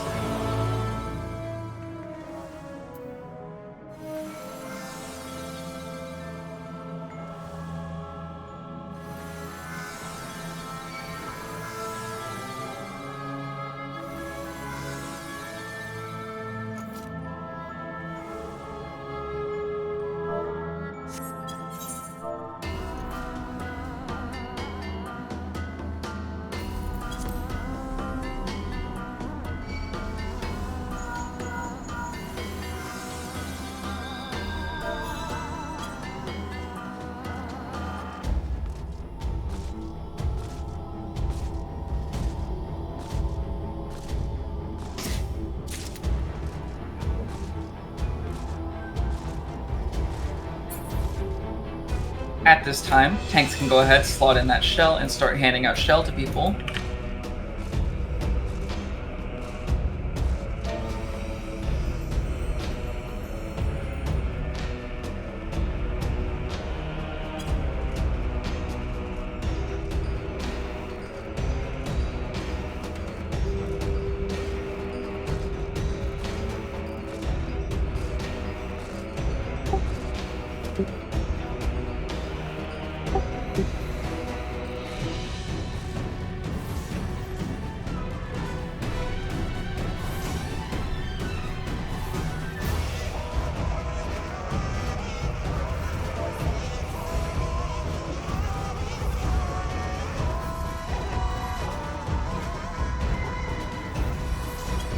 Alrighty, and tanks can go ahead and start handing out shell to everyone. Once you have shell, you can move across that purple line, or you can just stay back here, because I will be explaining stuff for a second. I will not actually be calling this fight. Opal will. My voice is really fucked up right now, and I feel like trash, so Opal has told me she can call for me. Opal is a great host, literally hosts an Anyprog every week as well. We'll do fine. Oh, and Opal doesn't use these markers. I think I have yours saved. Yeah, I do. Cool. Basically the same as mine. But I'm gonna go ahead and get into explaining this fight. Gonna just send my voice right off by explaining this fight, and then let Opal take over the last one for us. I normally host an Anyprog every week. However, usually my partner, Cam, does all the explanations for me, and I do the callouts. Doing a full run is a little bit much for my voice tonight. So Opal's going to take over for me after this. But first, I will explain Queen. So, firstly, this fight starts us off with a raid wide. These are the heaviest hitting raid wides in the entire instance. So please, please, please, tanks be ready to press those Aether Shields when you need to, and Cure 4s be ready to help with the healing. After that, we will have our first mechanic, which is titled Soft Chest, Murder Chest, Chest 1, whatever you want to call it. This fight will start us off with the robots on the edge of the arena spawning, marking, and then showing some dots over their heads. This will show how many tiles they're going to move, and then do a cross cleave. However, before that cross cleave goes off, we are going to get that annoying North Swain's glow mechanic with the 3 lines from normal mode. So we will need to go to a certain direction and stand on a very specific tile, with which Opal will tell us what tile to stand on. That tile is either, if you look ahead, you'll notice there are some kind of funny markers up ahead.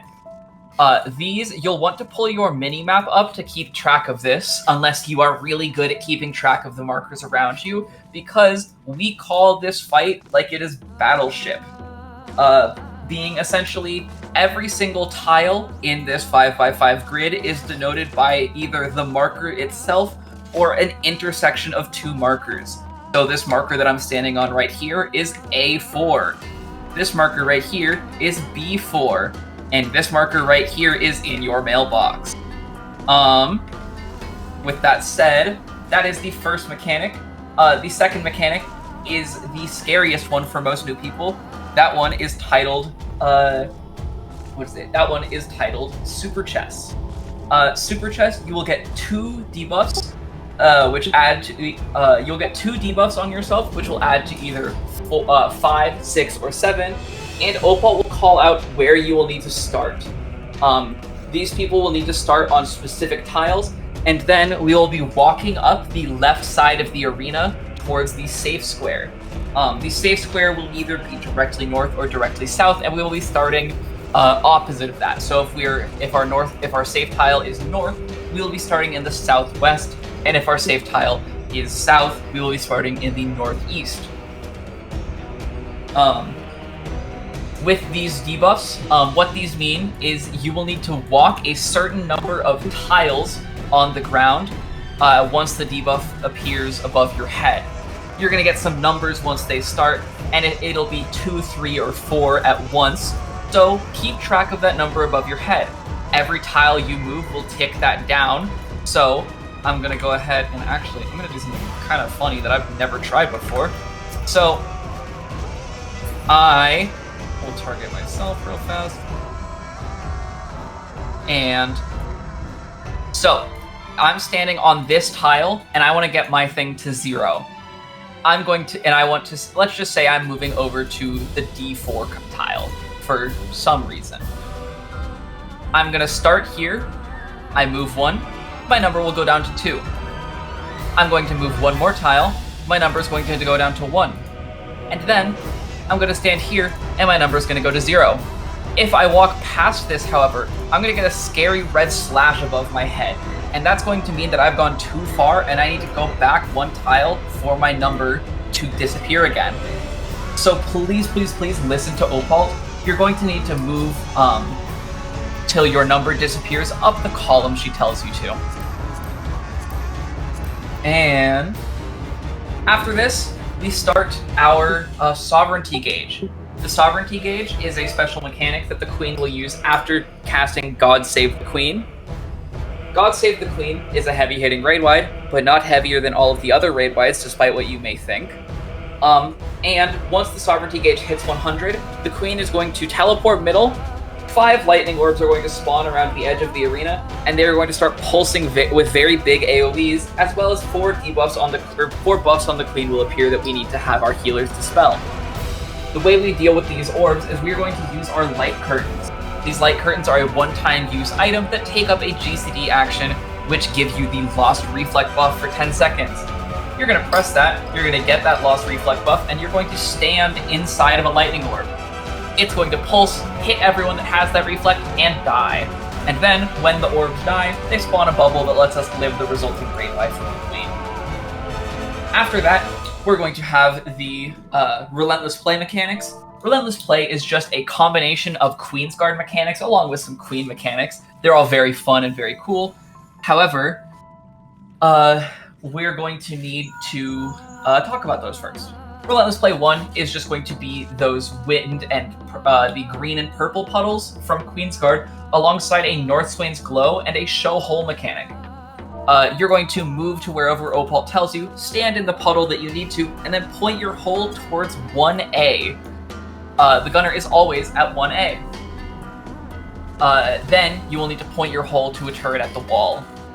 Relentless Play 2 is a downtime mechanic where the Queen will disappear, and we will need to get knocked back away from the orb, much like in the Bomb Slinger mechanic we had earlier.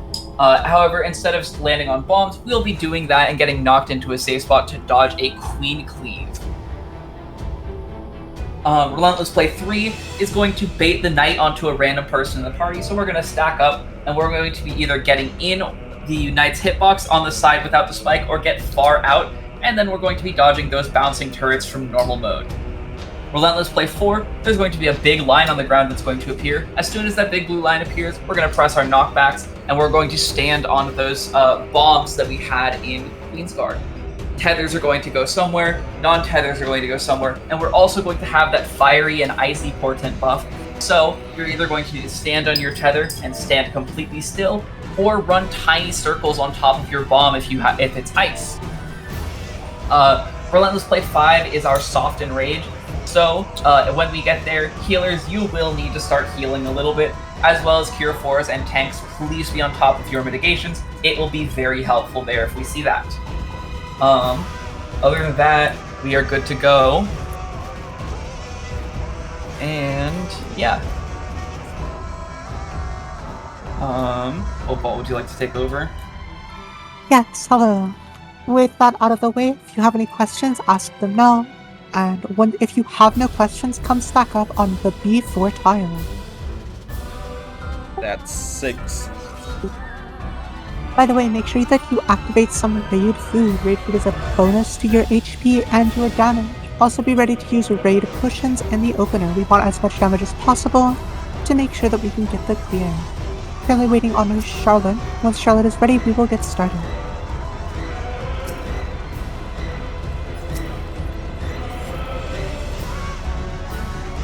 By the way, I'm going to put a safety shape on my head. It is going to be the Safety Plus. If you would like to follow me for mechanics, you are free to do so. I should usually be standing on a safe spot, unless I'm not.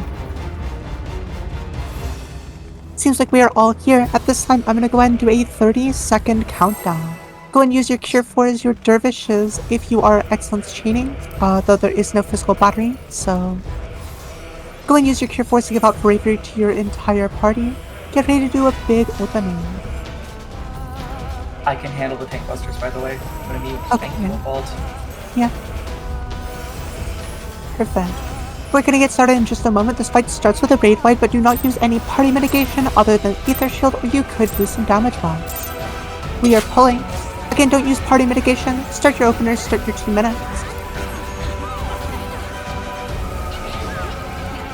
And here comes that first raid wipe. Go ahead and get ready to Ether Shield and mitigate. Ether Shield, feint auto reprisal.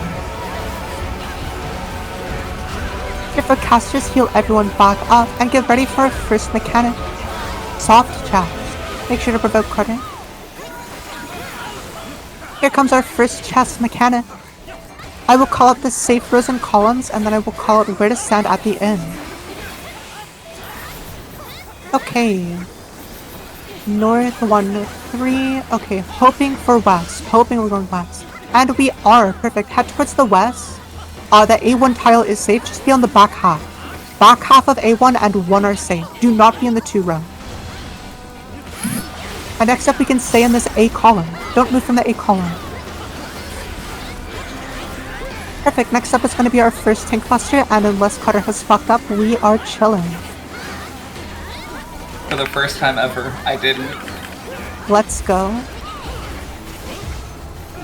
There's also going to be a raid fight after this, so make sure to stack up so that you get any ether shields going out.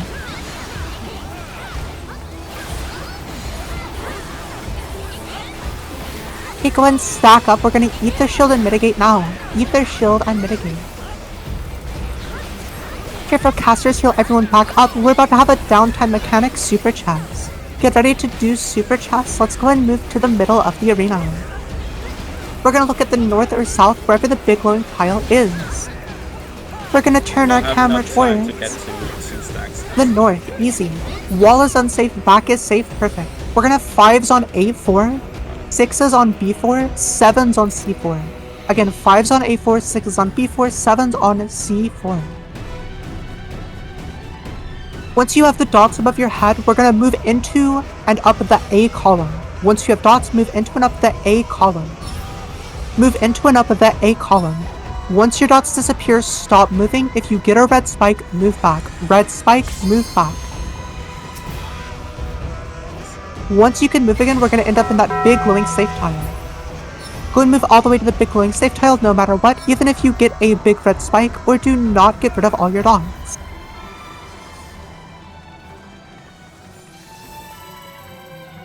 Next up is going to be a big raid fight. Get ready to ether shield and mitigate all together.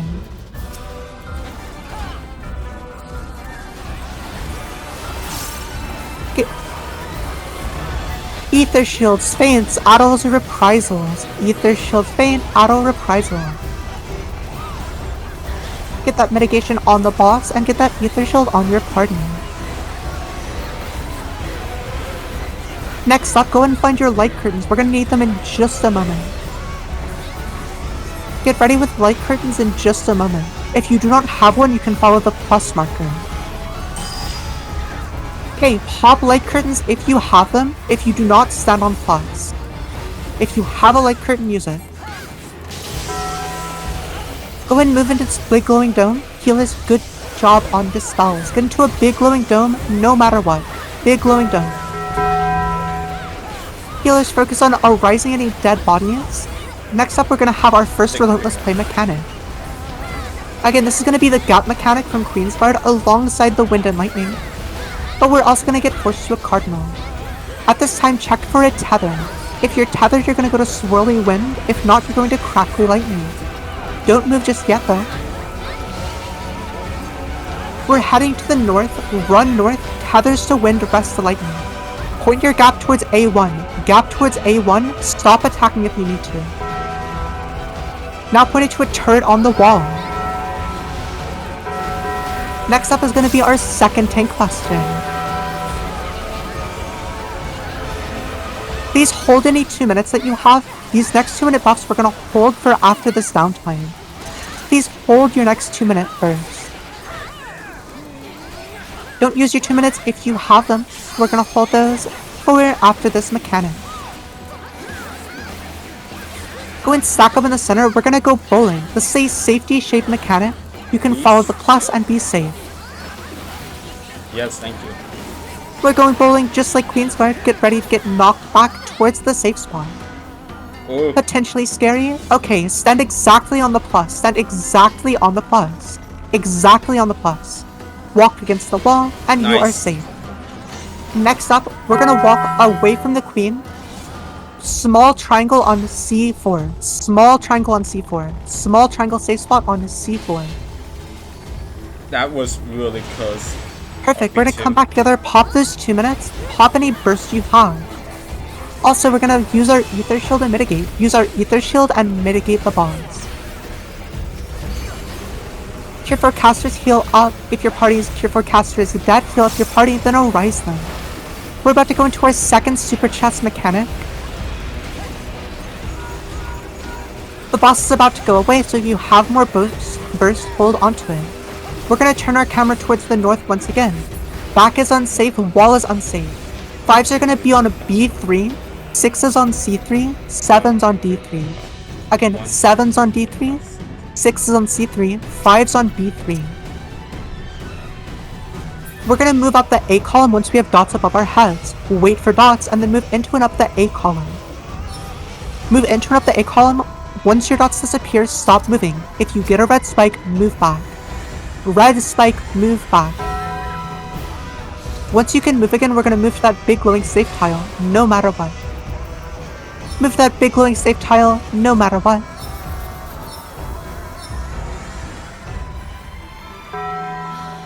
And healers, get ready to pop LB3 if you have 2 or more dead people in your party. Check and see if you have LB3. If you do, get ready to pop it. Here's our final tank buster. Hopefully Carter's got it. Healers, once you have LB3, if you have a lot of dead, go ahead and pop it. If not, hold it until after these next couple mechanics. This up's gonna be another 4. Okay, go ahead and stack up on the plus. Next up, there's going to be an in or out, followed by some normal mode gun turrets. Stack up on the plus right here on B1. Actually, we're not going to see this mechanic, just kill boss. Okay, we're going to stay under this ad. Stay under this ad. Slightly towards 1. Slightly towards 1. Slightly towards 1. Slightly towards 1. After this, dodge normal mode turrets. Never mind, they're dead. God bless you, Opalt. Just kill the boss. That's a lot of first times. Holy shit. Let me count. I have to scroll for. I have to increase my cat box size once we're done with. I cannot make my cat box tall enough to get this all in one What the screenshot. fuck? Okay, I've got it. Don't worry. Holy shit! This is a lot of first times. I count 27. I might be wrong. 27? I got 27 too. More. That's more than half the alliance. That's. Thank you for the one. Thank you guys. Thank you guys for coming out and joining us tonight. That's really good for half the alliance. Like, holy shit. Yeah, no, damage was really good for half the alliance. Normally on runs with half the alliance being first times, I expect to go close to enrage. That was. We've had Anyprogs with vets that have had worse kill times than that. Very good job tonight, everyone. Thank you for coming. And I think there are still a few people on the ground. If they are and you can't arise them right now, it's probably because they're in a cutscene. But, oh no, it looks like everyone's up actually. With that said, you can go ahead and grab your personal spoils chest here. This will have a minion, some fragments, and your last, and a free augment coffer. As well, once you are done with that, you can come back here to the tree. I normally don't talk about this, but with 27 first times, I feel like I have to. It is where people will come to G-Pose and take pictures to commemorate the clear. So thank you guys for coming. We could not do DRS without people showing up to these runs, because some of us are addicts and have like upwards of 200 clears, and love doing this content and love helping people. So without people to help and people who want to do this content for the first time, we would not be able to do this. So thank you for coming out. So fun thing, I used to sacrifice because I just had one left over and I left the instance. I'm dead in Gongos. Yeah, that happens. It's awesome.